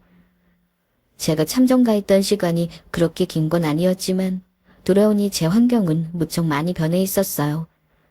어머니께 소식을 전해 듣고 깜짝 놀랐었고요. 영환이네. 저기 멀리 어디 간다더라. 어디로 가는지도 못 물어봤어. 너 파병 가고 걔도 많이 방황하는 것 같더라. 어디 아가씨 만나서 결혼한다는 소리도 있고 너한테 연락한다곤 했어. 저 역시 영환이를 거의 생각지 못하긴 했지만 막상 돌아와서 떠올려 보니 우리가 각각 서 있는 곳이 많이 달라졌음을 체감하게 되었죠. 그 이후 몇 년 지나서 겨우 연락될 때까지 저는 저대로 영환이는 영환이대로 가정을 꾸려나가느라 정신이 없었던 것 같아요. 저희 큰아들이 태어났던 72년도에 영환이한테 급히 연락이 왔어요. 어머니가 살고 계신 본가족으로 말이죠. 그래서 저도 연락이 되어 얼굴을 보게 되었는데요. 너무 오랜만에 봐서 그런지 좀 어색하기도 했지만 뭔가 애틋한 느낌은 여전하더군요. 명식이 너 이놈 장가 들고 애도 낳았다면서? 나도야. 딸 하나 있고 아들 하나 있다. 요즘 어떻게 먹고 살고 있어? 이렇게 물어오는 영환이야말로 여전히 얼굴색이 좋지 않고 좀 지쳐 보이긴 했어요. 당시 저는 남대문 시장에서 바쁘게 일하고 있었고 가게에 데려가 미약하게나마 소개도 해주었죠. 신기하다는 듯 그 좁디 좁은 가게를 둘러보던 영환이는 불현듯 갑자기 이상한 말을 했어요. 오, 그래. 다 잘해보자. 열심히 살아보자. 나 일본으로 가. 저는 깜짝 놀랐어요. 한편으론 영환이를 떠올릴 때마다 언젠가는 가지 않을까 생각하긴 했지만요. 아버지께 가게 연락은 된 거야? 요즘 보니 일본이나 싱가폴 이런 쪽으로 많이들 일하러 가더라고. 어떻게 살 생각이야? 온통 묻기만 하는 저에게 영환이는 씁쓸하게 웃으며 말했어요. 제가 봐도 딱히 대책이 없어 보이긴 했죠. 애들도 태어났고 먹고 살려면 별수라도 있어야 하는데 말이지. 아버지랑 연락이 닿아서 그쪽으로 가보려고 해. 나도 막막한 게 많다 지금. 확실히 고민이 무척 많아 보이는 얼굴이었죠. 아버지와 할아버지가 있는 일본을 가끔 얘기했지만 영환이 어머니나 할머니가 일본어를 할 줄 알았지 이 녀석은 한 번도 하는 걸 본 적 없거든요. 그도 그럴 것이 여기 와서 태어났으니 전혀 관계없잖아요. 그럼에도 불구하고 결국 아버지가 계신 곳으로 간다고 하는데 저는 그저 잘 다녀오길 바란다는 말밖에 해줄 수가 없었어요. 그렇게 어설프게 저희는 작별 인사를 하고 헤어졌고 정말 간만에 만난 고향 친구의 여운을 깊이 느낄 새도 없이 다시 생활 속으로 빠르게 들어갔답니다. 아들을 낳고 난 뒤 아내의 몸이 정말 안 좋았거든요. 결국 보다 못한 어머니가 올라오셔서 도와주시긴 했는데 어머니와 아내가 뜻이 잘 안 맞았는지 서로 너무 힘들어했어요. 결국 못 견딘 어머니가 말하시더군요. 예, 요즘 젊은 애들은 아주 시어머니를 시집살이 시키는구나. 내가 이 나이 먹고 네 마누라 죽구려다가 갖다 바치고 하면서 살아야겠니? 나도 몸 성치 않다. 나 그만 내려가마. 이렇게 말씀하시며 짐을 챙겨서 내려가시고 아내는 당시 뭐가 그렇게 서운했는지 툴툴거리며 마중도 안 하더군요. 이 무렵부터 사회 흐름이 많이 바뀌었던 것일지 모르겠지만 보통 저는 당연히 어머니를 모시고 사는 게 맞다고 생각했어요. 그런데 혼자 자라온 아내는 그렇게 생각지 않았어요. 자꾸 저와 마찰이 일어났죠. 이 좁아 터지는 집에서 어머니까지 어떻게 모시고 살려고. 당신도 내가 갖고 온 돈으로 겨우 가게 얻어놓고 양심은 있는 사람이요? 마누라가 이렇게 아파가지고 누워있는데 어머니라도 그럼 일어나셔야지. 아픈 사람이 먼저 아니냐고요. 이렇게 싸우다 보니 저도 한계가 왔고 그냥 다 놔두고 그저 돈 버는 일에만 집중했어요. 도매상이며 뭐며 맨날 사람들 쫓아다니며 일 배우고 하다 보니 하루하루가 너무 고단하고 지쳤어요. 그러다 보니 맨날 시장에서 만나는 그 얼굴이 그 얼굴이고 어느새 그들과 어깨를 나란히 하고 동료이자 친구로 지내게 되었죠. 비가 오고 눈이 오고 무슨 일이 있어도 늘 나가서 가게를 지키는 게 일상이 되었고 하도 내가 고생하고 아내도 힘들게 살다 보니 절대 애들에게는 이런 삶을 물려주고 싶지 않았답니다. 그런데 자라는 동안 저는 애들에게 꽤 많은 걸 해줬다고 생각했는데 이 녀석들은 그렇지 않았던 것 같아요. 그게 참 서운하고 마음 한켠이 허전하더군요. 특히 아들로 말이죠. 아버지, 저 학비도 그렇고 여러 가지로 모자라요. 돈 좀 더 주세요. 네? 군대도 다녀와 놓고 좀 부족하면 자기가 뭐라도 해서 벌었을 생각을 해야지. 너무 당연하게 저에게 숨발리는 모습이 화가 났어요. 지 밑으로 여동생도 있는데 걔도 공부시켜서 대학은 보내야 할 거 아니에요. 하여간 아들은 어디서부터 잘못된 건지 머리가 크던 무렵부터 지금도 저랑 안 맞아서 힘든 사이긴 해요. 야, 이 녀석아, 머리만큼은 다 아냐? 네 애비는 그 나이 때 도시로 나와 일하고 쫓아다녔고 월남 가서 얼마나 팍팍하게 죽을 고비를 넘겼는지 알아? 어디 당연한 듯 돈 달라 소리를 하고 있어. 이거 그냥 눈 뜨고 코 베어가는 것도 아니고 어지간한 도둑도 너처럼은 안 하겠다. 제가 한창 윽박질러서 야단을 쳐놓으면 또 아내는 뭐가 그렇게 아들이 안쓰러운지 엄청 감싸고 들었어요. 당신은 왜 그래요 진짜. 제대로 못해 먹이고 못해 입히고 부모가 돼서 무능력하게 잘못이지 얘네가 뭐 그리 잘못이에요. 아내까지 이런 말을 하니 아들 녀석 버릇이 그 모양인가 싶고 그나마 딸내미는 별말 없이 잘 커졌기에 집에 와서 딸 보는 맛이라도 있더군요. 한창 아들과 딸이 대학 다니던 90년대 무렵엔 진짜 세상이 너무나 빠르게 변하는 것 같고 저도 아주 잠깐 호황을 누리기도 했어요. 그래서 저금도 하고 은행을 목숨처럼 신뢰해가면서 아내와 계획을 세우기도 했고 말이죠. 그런데 그 흐름을 잠깐 좀 거쳤다고 철없는 아들 녀석은 정말 지멋대로 살았어요. 저 몰래 지 엄마한테 얼마나 돈을 뜯어갔는지 그걸로 차 딸만한 차를 한 대 사더니 몰래 끌고 다니는 게 아니겠어요. 하도 거칠게 싸우다 보니 아들은 결국 지부에 나가버렸어요. 이놈 자식아, 네 애비는 아직도 휴지도 몇 장 마음 편히 못 써. 그리고 몇 천원 하는 백반이나 겨우 먹고 다니는데 대체 뭐 하는 짓이냐? 어? 그 나이로 살 거면 나가. 네 힘으로 먹고 살아.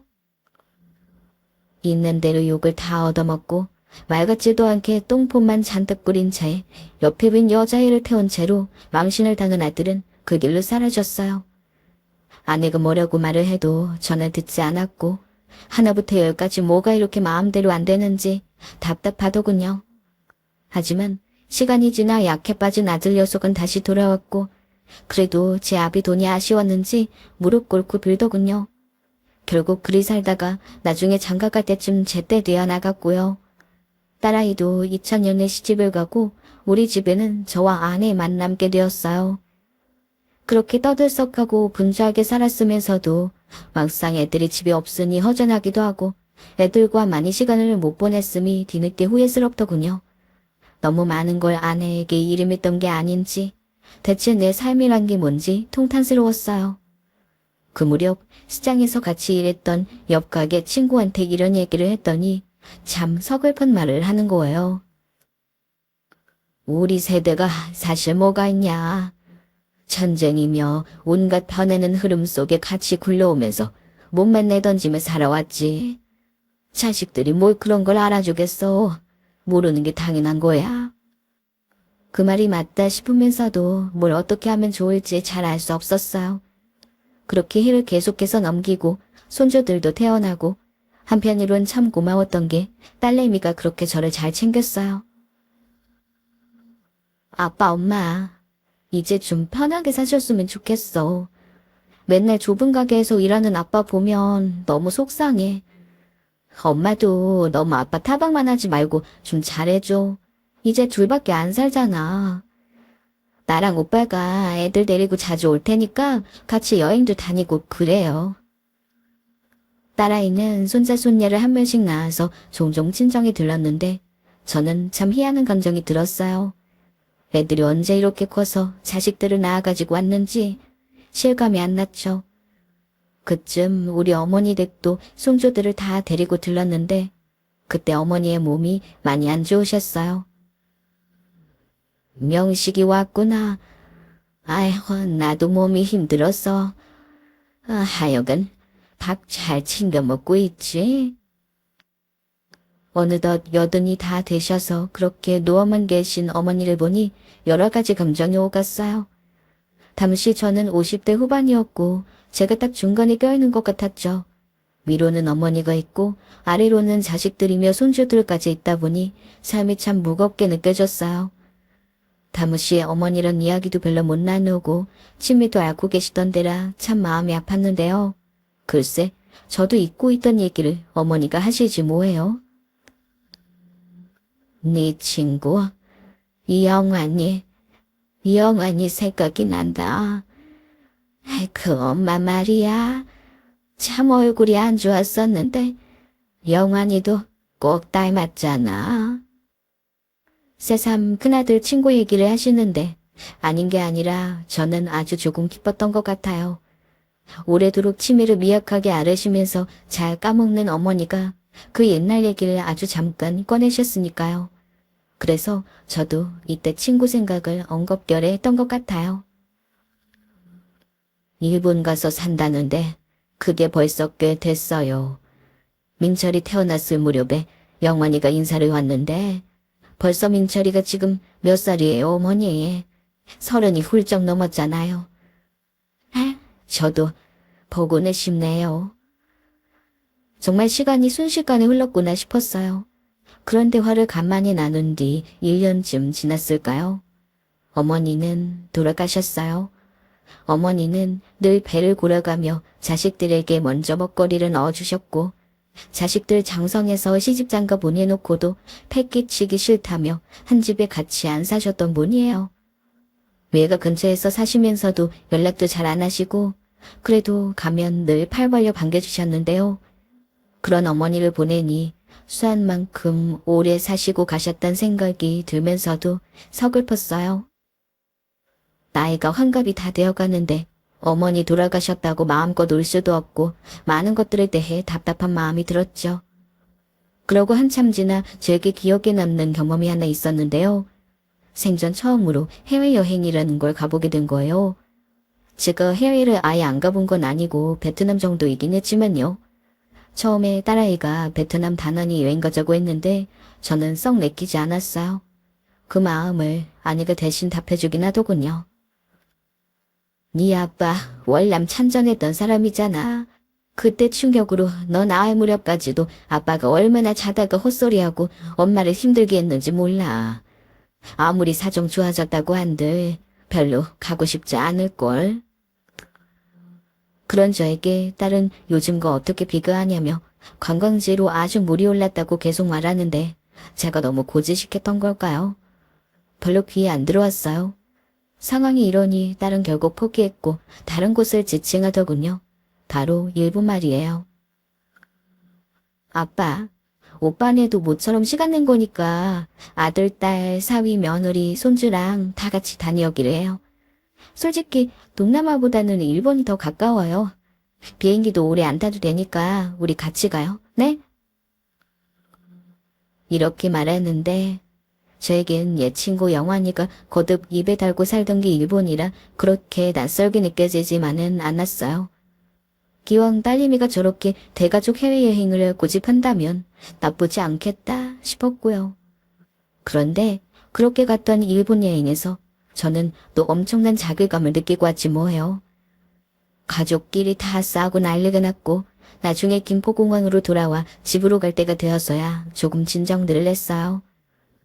사실 생전 그렇게 단순히 놀러다니는 용도로 동네 근처도 어디 제주도도 안 가봤던 저예요.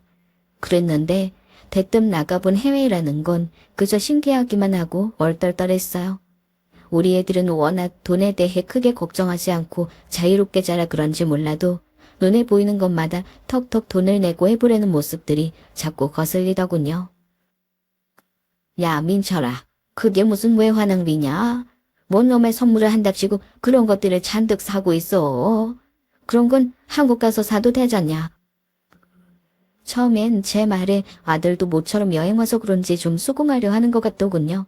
그런데 나중에 아내까지 저에게 화내는 걸 보니 제가 좀 지나치긴 했나 봐요. 아이고, 이게 다 얼마냐? 이거 뭐야? 계산 좀 해봐라. 이렇게 비싼 걸 막 먹어도 되는 거야? 형편껏 써야지. 너무 낭비하는 것 같다. 여긴 어디 시장 없냐? 적당히 사서 숙소 들어가서 해먹자. 이러니 아내도 그 사람 많은 거리에서 자식들이며 손주들까지 다 절 보고 있는데 소리를 벌컥 질렀어요. 아유, 당신 진짜 뭔 궁상이에요. 그럴 거면 뭐하러 해외여행 와가지고 돈을 써내만은 알렌지 모르겠네. 돈쓰러 오는 거지. 그럼 아끼러 오는 거예요? 이런 데 와서만큼은 먹고 싶은 만큼 좀 먹고 놀고 해야지. 일본까지 와서 나 돈 없으다 하고 광고하시오? 돈도 다 얼마씩 내서 왔구만. 뭐야 그렇게 잔말이 많아요. 아내가 이렇게 저에게 면박을 주는데 너무 모멸스럽고 수치스러웠어요.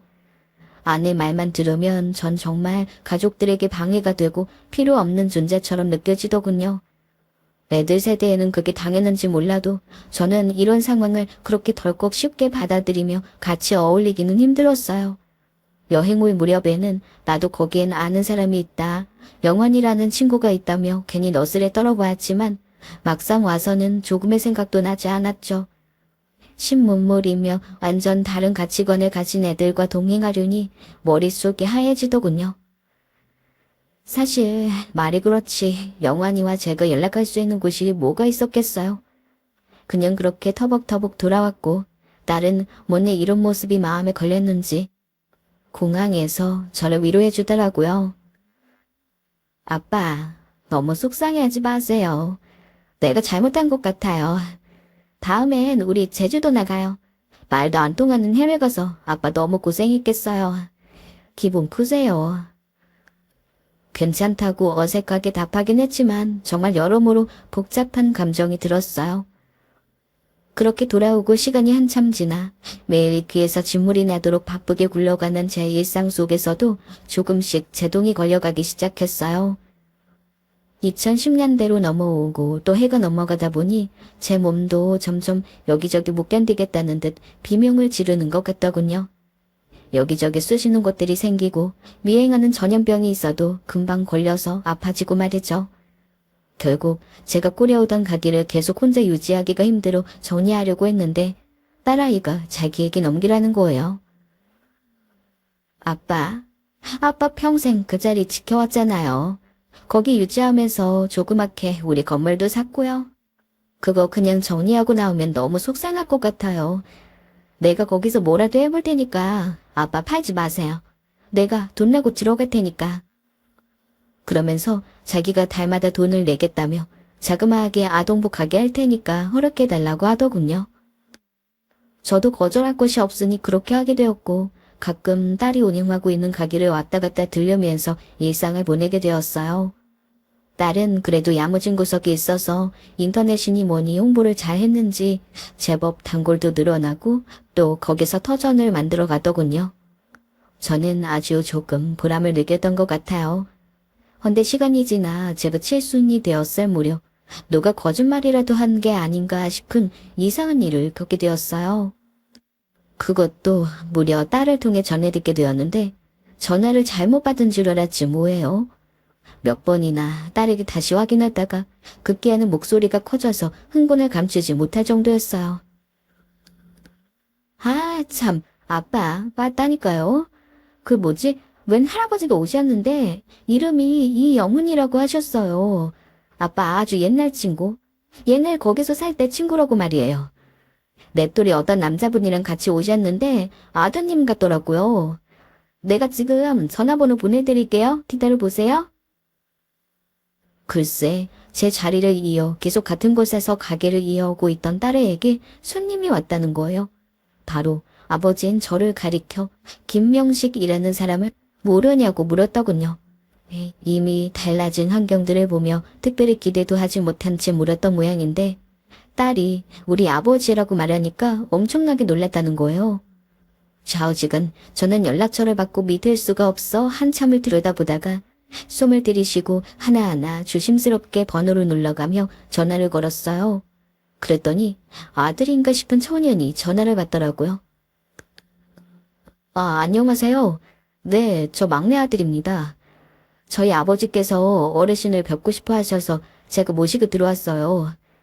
형제들 중에 제가 한국을 많이 드나드는 편인데 아버지가 갑자기 한국에 가고 싶다 하셔서요.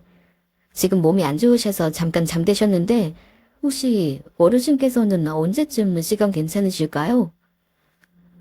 한 번에 여러 가지 상황을 전해 듣다 보니 좀 혼란스러웠지만 천천히 말을 하며 약속을 잡게 되었죠. 듣고 보니 명동에 있는 어느 호텔에 머무르고 있는데 건강이 꽤 안 좋은 것 같더군요. 하긴 어릴 때부터 몸이 워낙 약했는데 그래도 용케 그 나이까지 잘 있었구나 싶긴 했어요. 제가 그쪽으로 가던지 중간에서 만날까 했는데 참 묘하게도 친구의 아들이 제안한 장소는 옛날 우리 고향을 말하더라고요. 사실 아버지가 거길 너무 가보고 싶다 하시더라고요. 한 1년여 전부터 꿈도 꿨다고 새삼 말씀하시고 연세도 드시고 몸이 많이 쇠하셔서 그리워지셨나 봐요. 그러면서 고향 친구이신 어르신도 뵙고 싶다고 하시기에 제가 요 얼마간 대신 알아봤고요. 이렇게 찾아뵙게 되어 너무 반갑네요. 결국 저 역시도 정말 몇십 년 만에 가보는 건지 기억도 잘 안 나는 그때 그 고향으로 새삼스레 가보게 되었어요. 하지만 저도 혼자 운전해서 가긴 어려운 상황이었는데 딸아이가 사정을 듣더니 가게를 비우고 따라간다고 하더군요. 아빠 고향 친구셔. 그런데 일본에서부터 아빠를 보러 왔대? 와, 아빠한테 그런 인연도 있었다니 신기하네. 아빠 일본말 하나도 할 줄 모르잖아. 한국분이시지? 그러면서 딸은 시간을 기꺼이 냈고 운전해서 절 데려가 주었어요. 약속한 어느 식당에서 얼굴을 보기로 했는데 문을 열고 새까만 안경을 쓰고 약간 다리를 절듯 들어오는 누군가를 봤어요. 그 뒤로 따라오는 키 큰 청년이 하나 있었고 앉아있는 오리를 보고 주변을 보더니 그제서야 인사를 하며 오더군요. 안녕하세요. 김명식 어르신이시죠? 저 아버지 여기 어르신 오셨어요. 이쪽으로 오세요. 그러면서 서로 인사를 시켜주는데 안경을 천천히 벗고 얼굴을 잔뜩 찌푸리며 저를 응시하는 그 얼굴을 봤는데 왠지 모르게 가슴이 철렁하고 코끝이 아래오다 못해 좀 아프기까지 하더군요. 명식이, 이야, 명식이구만. 이러면서 제 어깨를 힘줘 잡는데 도대체 얼마 만에 보는 건지 계산도 정확하지 않은 영환이가 제 앞에 있었어요. 한창 상기된 얼굴로 그리고 어두운 표정으로 이민을 결심하던 20대 중반의 모습이 제 기억에 남아있는데 말이죠. 언제 이렇게 저처럼 칠순을 막 넘긴 얼굴로 머리도 희끗희끗하고 거의 남지 않은 채로 이렇게 서 있다니 이 감정을 뭐라고 말할 수 있을지 모르겠더라고요. 그렇게 계속 쌓이기만 하는 우리를 자식들이 겨우 자리에 앉혔고 둘이 각각 차로 돌아가서 자리를 비워준 사이 뜨문뜨문 대화를 나누게 되었어요. 얘기를 들어보니 영훈이는 제가 조금도 예측할 수도 상상도 해보지 못한 삶을 살고 있더군요. 뭐라고 해야 하나? 시간이 많이 흘렀지. 그래도 지금은 자리를 잡았어.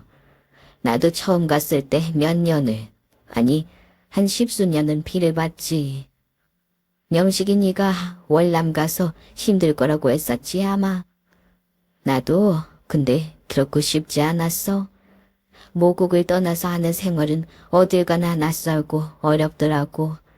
게다가 난 정말 너무 피눈물 나는 고생을 했어. 떠듬떠듬 주름이 자글한 입으로 말하는 영환이를 보니 문득 영환이 눈에도 제가 그렇게 보일까, 어떻게 보여질까 싶기도 했어요. 하지만 그런 생각할 겨를 없이 영환이가 그간 살았던 날들은 참 대단했던 것 같아요. 70년대에 일본으로 건너가 아버지와 함께 일했고 일본어도 힘들게 배우고 자식들까지 정착시키는데 여간 고생한 게 아니라네요. 거기서 한식당을 하고 있던 아버지를 도와가며 언어도 못하는 자기가 할 수 있는 건 요리밖에 없었다고 해요. 그러다 점점 자리를 옮겨가며 돈을 벌었고 나중에는 제법 한인사회에서 결코 적지 않은 성공을 이루었던 거예요.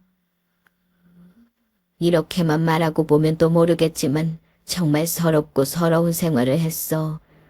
한국인이라고 차별받고 대놓고 얻어맞기도 하고 은근히 비난도 많이 받고 거기서 악착같이 일에 악물었지. 한국 돌아가도 답이 없으니까. 우리 애들도 한국인이라고 얼마나 괴롭힘을 많이 당했나 몰라. 남들은 그런 것들 피해서 해방 직전에 나왔는데 난 그러고 20년 더 지나 굳이 제발로 또 갔으니 참 이상한 거지. 그래도 그런 시간을 보내어 그런지 자식들은 영원히의 뒤로 이어 점점 번성하고 있는 것 같았어요. 그간의 고생을 말할 때 무척 비장하고 비통스러운 표정이 지나가긴 하더군요. 그건 그것대로 무거웠어요. 하지만 한편으로는 그래도 자기 자식들에게 부를 물려주었다고 하니 대단하게 느껴졌죠. 사실 이번이 처음 들어온 건 아니고 80년대 후반이었나. 그때도 한번 잠깐 들어왔었어. 얼핏 이 자리를 기억하고 있으니까 그때도 명식이 널 보러 왔었지. 근데 그때가 무슨 날인지 모르겠는데 네가 가게 문을 닫았더라고. 그러니 뭐야. 그때 이후로 거의 30년 만에 난 들어온 거야. 다시 올 때까지 시간이 이렇게나 걸릴 줄은 몰랐지. 그렇게 멍하니 생각하고 있는데 갑자기 웬 생뚱맞은 이야기를 대뜸 꺼내는 거예요. 몸이 아프다더니 머리도 아픈 건가 싶을 정도로 말입니다. 이 부근에 그 뭐야 조그만 냇가가 있지 않았나? 너무 기억이 가물가물한데 지금 가재는 보기 힘들겠지? 그래서 저도 당황스러운 나머지 얼른 대답을 했어요. 아니, 뭔 놈의 가재는 가재야. 이 날씨에 무슨 가재가 있어. 말도 안 되는 얘기. 쓸데없는 소리를 한다 싶어 쓱 쳐다봤는데 어째 이상할 정도로 계속 그놈의 가재를 고집하는 거예요. 밖은 녹은 눈이며 얼음이 지저분하게 엉켜있는 상황이었는데 말이죠. 계속 얘기를 해대는 통에 거참 왜 이러나 하면서도 일단 그 내과 부근으로 차를 옮겨가게 되었어요. 거동도 저보다 훨씬 불편해 보이고 다리도 절고 있는 와중에 편하지도 않아 보이는데 그 추운 날씨에 묘하게 생떼를 쓰더라고요. 그냥 둘이 멍청이 서서 당연히 가재는 구경도 못한 채 그렇게 넓고 비스듬하게 이어진 냇길을 보며 서 있었어요. 둘 다 휑해진 머리 위로 우리 귀 뒤쪽으로 찬바람이 쌩쌩 불어대는데 말이죠. 추워서 그런지 눈도 시리고 콧물도 줄줄 나오려 하는데 옆에 보니 이 친구 역시 눈이 시렸는지 안경을 겨우 벗어내더군요. 그런데 그 까만 안경을 벗은 눈을 밝은 데서 보니 나이를 먹어 그런가. 안 그래도 작았던 눈이 엄청 작아진 거예요. 피부도 처져서 그런지 더 불편하게 뜨고 있는 것 같더군요. 그러는 사이 눈가에서 눈물이 쫄쫄 흘러내리는 걸 보니 나 참 추워 죽겠는데도 왠지 그 자리를 뜨면 안 될 것 같은 거예요. 아니, 왜 우냐? 너 우는 거야? 라고 묻는데도 대답도 안 하고 계속 그 주변만 고개를 움직이면서 무시하더군요. 괜스레 저도 그냥 섭섭해지기도 하고 그렇다고 서 있기도 너무 춥고 발이 시려워서 그저 옆에 있는 바위에 걸터 앉았어요. 그렇게 주변이나 발밑을 쭉 응시해가면서 시선이 왔다 갔다 하는 친구를 보니 우리 둘이 70세의 나이를 넘겨 이 땅에 이렇게 나란히 서 있는 게 참 희한하게 느껴졌어요. 그 당시 왔던 가재는 당연히 앞만 눈을 씻고 봐도 구경할 수 없었고 좀처럼 상상할 수 없는 존재이긴 했어요. 그럼에도 불구하고 둘 다 쪼글쪼글하고 지친 피부거죽을 하고 거기에 나란히 서 있으려니 얼핏 어린 날 봤던 풍경이 아주 잠깐 눈가에 잡혔다가 다시 도망가는 것 같기도 하고 저까지 오락가락하더군요. 그러는 사이에 계속해서 찬바람이 스며들기 도저히 안 되겠어서 한마디를 했어요. 야, 너무 춥다. 안 되겠다. 가자. 안 따라와도 별 수 없다고 생각할 정도의 추위였는데 그래서 그런지 몰라도 눈을 찌푸림에 다시 안경을 쓰더니 따라오더군요. 딱히 어디 갈 곳도 없고 근처에 닭백숙집 같은 곳이 있기에 그리로 데려갔어요. 그러자 떠듬떠듬 말을 하더라고요. 나 입맛이 없어서. 아니, 식사를 요즘 워낙 잘 못하기도 해. 몸이 많이 안 좋거든. 얼마나 안 좋기에 그러나 해서 일단 국물을 떠서 앞에 놔줬는데 제 것을 다시 따르는 사이 친구가 하는 말에 너무 놀라서 국물을 살짝 쏟아버렸지 뭡니까. 얼마 안 남았다더라고. 사실 살 만큼 살았지. 지겨워 이제 인생에. 안 그러냐 너는? 알고 보니 나이가 들어서 힘든 정도가 아니라 대장암을 앓고 있단 거예요. 이미 알게 된 지 좀 됐고 할 수 있는 것은 다 했다고 했어요. 한국 오는 것도 쉽지 않았어. 많이 각오를 하고 온 거야. 그래서 그럼 저도 왜 온 거냐고 묻게 되었죠. 어찌 보면 당연히 모국이 그리워서 그랬겠지만요. 왜 다들 갈 때 되면 옛날 살던 데 가고 싶다고 하잖아. 그건 다들 비슷한가 봐. 옛날 어른들이 그런 말 하면 우습지도 않게 들었는데 말이야. 그냥 와서 눈으로 보고 싶고 공기나 냄새 뭐라도 좀 만져보고 싶어서 온 거야. 이런 얘기를 하는 동안 친구 표정이 무척 어둡고 무거워 보였어요. 원래도 밝은 인상은 아니었는데 그래도 제 눈으로 보기엔 꽤 많은 부와 여유를 누린 것 같았는데 말이죠. 그것도 좋지. 처음에 점점 올라가는 게 보였을 때 얼마나 쾌감이 느꼈는지 몰라. 그게 날 무시하던 사람들과 같은 계단에 섰을 때, 그리고 그들보다 위로 올라갈 때, 그들이 까마득하게 안 보이기 시작하면 들은 줄 알았어. 그런데 올라가니까 또 모르는 세계가 있더라고. 친구가 말을 하다가 몇 번이나 기침을 하면서 목소리를 가다듬느라 제대로 얘기를 잇지 못했지만 대충의 내용을 종합하면 그랬어요. 너무 바쁜 나머지 아들과 딸 그리고 이후로 딸을 또 낳고 막내 아들을 낳을 때까지 정작 애들과 부인과 부대 끼며 보낼 시간이 너무 없었다나요. 그쯤 되면 다들 자기를 당연히 잘 돌아봐주고 이해해줄 줄 알았는데 아니었다는 거예요. 마누라는 이혼했어. 진즉 한국으로 가버렸지. 애넷을 낳아놓고 갈 줄 누가 알았겠어. 그렇게 돈을 줘가면서 잡았는데도 있잖아. 진짜 반려들어 죽일 기세로 말하더만. 자기를 놔주기만 하라고 말이야. 결국 친구가 80년대 후반에도 잠깐 들어왔다고 말한 건 이혼한 부인을 찾아보겠다고 잠깐 왔던 거였나 봐요. 그 뒤로 혼자 애들 넷을 키웠지만 재혼도 하지 않았고 그래도 경제적으로 점점 윤택해지고 있었기에 애들은 부족함 없이 키웠다고 해요. 단지 아버지로서의 교감 같은 걸 아이들과 나누지 못했대요. 그나마 막내 녀석이 자식 노릇을 할 뿐이야. 다른 놈들은 제 애비가 암에 걸렸다는데도 콧방귀도 안 끼더라고. 그냥 돈만 가져가면 그만인 거야. 에휴, 이제 좀 애들이랑 뭘 좀 해보려고 해도 아무도 오지 않는데. 정말 의미가 없더라고. 얘기 듣고 있는데 저는 이 친구와 형편이 전혀 다름에도 불구하고 왜 어중간하게 이 마음에 알 것 같았던 걸까요? 물론 우리 애들이 그만큼은 아니지만 저도 가족 어딘가에서 허한 부분을 느꼈기 때문일 거예요. 가족들 잘못이라기보단 그냥 서로 시간이 너무 어긋났던 거라고 생각하고 싶어요. 그리고 세월이 이렇게 훌쩍 흘러가 버린 것에 대한 아주 거대하고 갑작스러운 책임, 이런 것들이 저를 더 당황스럽게 했는지도 몰라요. 평소엔 크게 체감하지 않고 있었는데 이날 친구 딸과 같이 이 동네에 와보니 저까지 참 이상한 기분이 들더군요.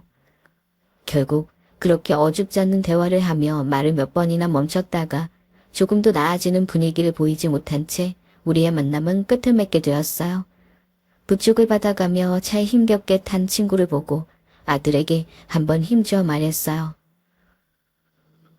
저기 아버지 모시고 가면 나한테 연락 좀 주겠나? 잘 도착했다고. 오고 가는 게 힘들 것 같아 걱정이 돼서. 그랬더니 아들도 알겠다며 머리를 아주 정중하게 숙이더라고요. 참 우리 집 애들에게선 볼 수 없는 그런 깍듯한 분위기가 있었어요. 그런데도 정작 영환이 이 친구는 저렇게 공허해하다니 어떤 마음과 사정이 있는지 도통 알 수가 없더군요. 그저 저에게 마지막으로 했던 말만 계속 머릿속에 맴돌았고 저도 그 여운이 아주 오래 갔었어요. 몇 번이나 꿈에 여기가 나오더라고. 정말 몇 번이나 나왔어. 우리가 그때 여기서 자주 놀았잖아. 가지만 잡은 게 아니었는데 생각나는 건 가재뿐이네. 아무튼 더 이상 꿈은 꾸기 싫더라고. 와서 직접 공기라도 내 코로 들이키고 손으로 뭐라도 만져보고 싶었어. 세상 참 신기해. 몸 멀쩡할 땐 생각도 안 나더니 왜 이제야 이렇게 마음을 흔들어대는 건지. 그렇게 계속 중얼거리던 친구는 그렇게 해서 여한이 조금이라도 풀렸는지 잘 모르겠어요.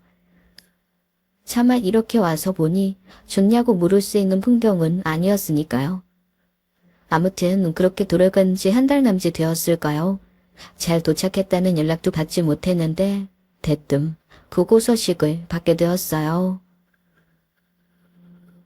사실 그때 도쿄에 도착한 뒤 집으로 가서 연락드리려고 했는데 아버지 상태가 많이 안 좋으셨어요. 그날 찬바람은 많이 쐬시기도 했고요. 좀 쉬시면 좋아지겠거니 했는데 열도 나시고 이후로 저도 정신이 없다 보니 비로소 지금이야 연락드리게 되었네요. 그래도 감사한 건 아버지가 고통을 느끼신 시간이 그리 길진 않았어요. 이 연락을 받고 나니 저도 모르게 아주 길게 한숨을 맺게 되었어요. 너무 오랜만에 만난 친구고 그날의 만남도 너무 갑작스럽고 짧았고 하다 보니 솔직히 많이 슬프달까 눈물이 난달까 하는 감정은 잃지 않았어요. 하지만 제 주변에 영원히 말고도 비슷한 또래들이 많이 세상을 등졌음에도 이때만은 유독 많은 생각이 교차되더군요. 나는 삶에 어떻게 마무리하게 될까? 당장 오늘 내일 한다고 해도 별 문제 없으면 이렇게 마누라랑 같이 있다가 똑같이 동네 산을 거닐고 가게나 왔다 갔다 하다 눈을 감겠지. 이러면서 말이에요.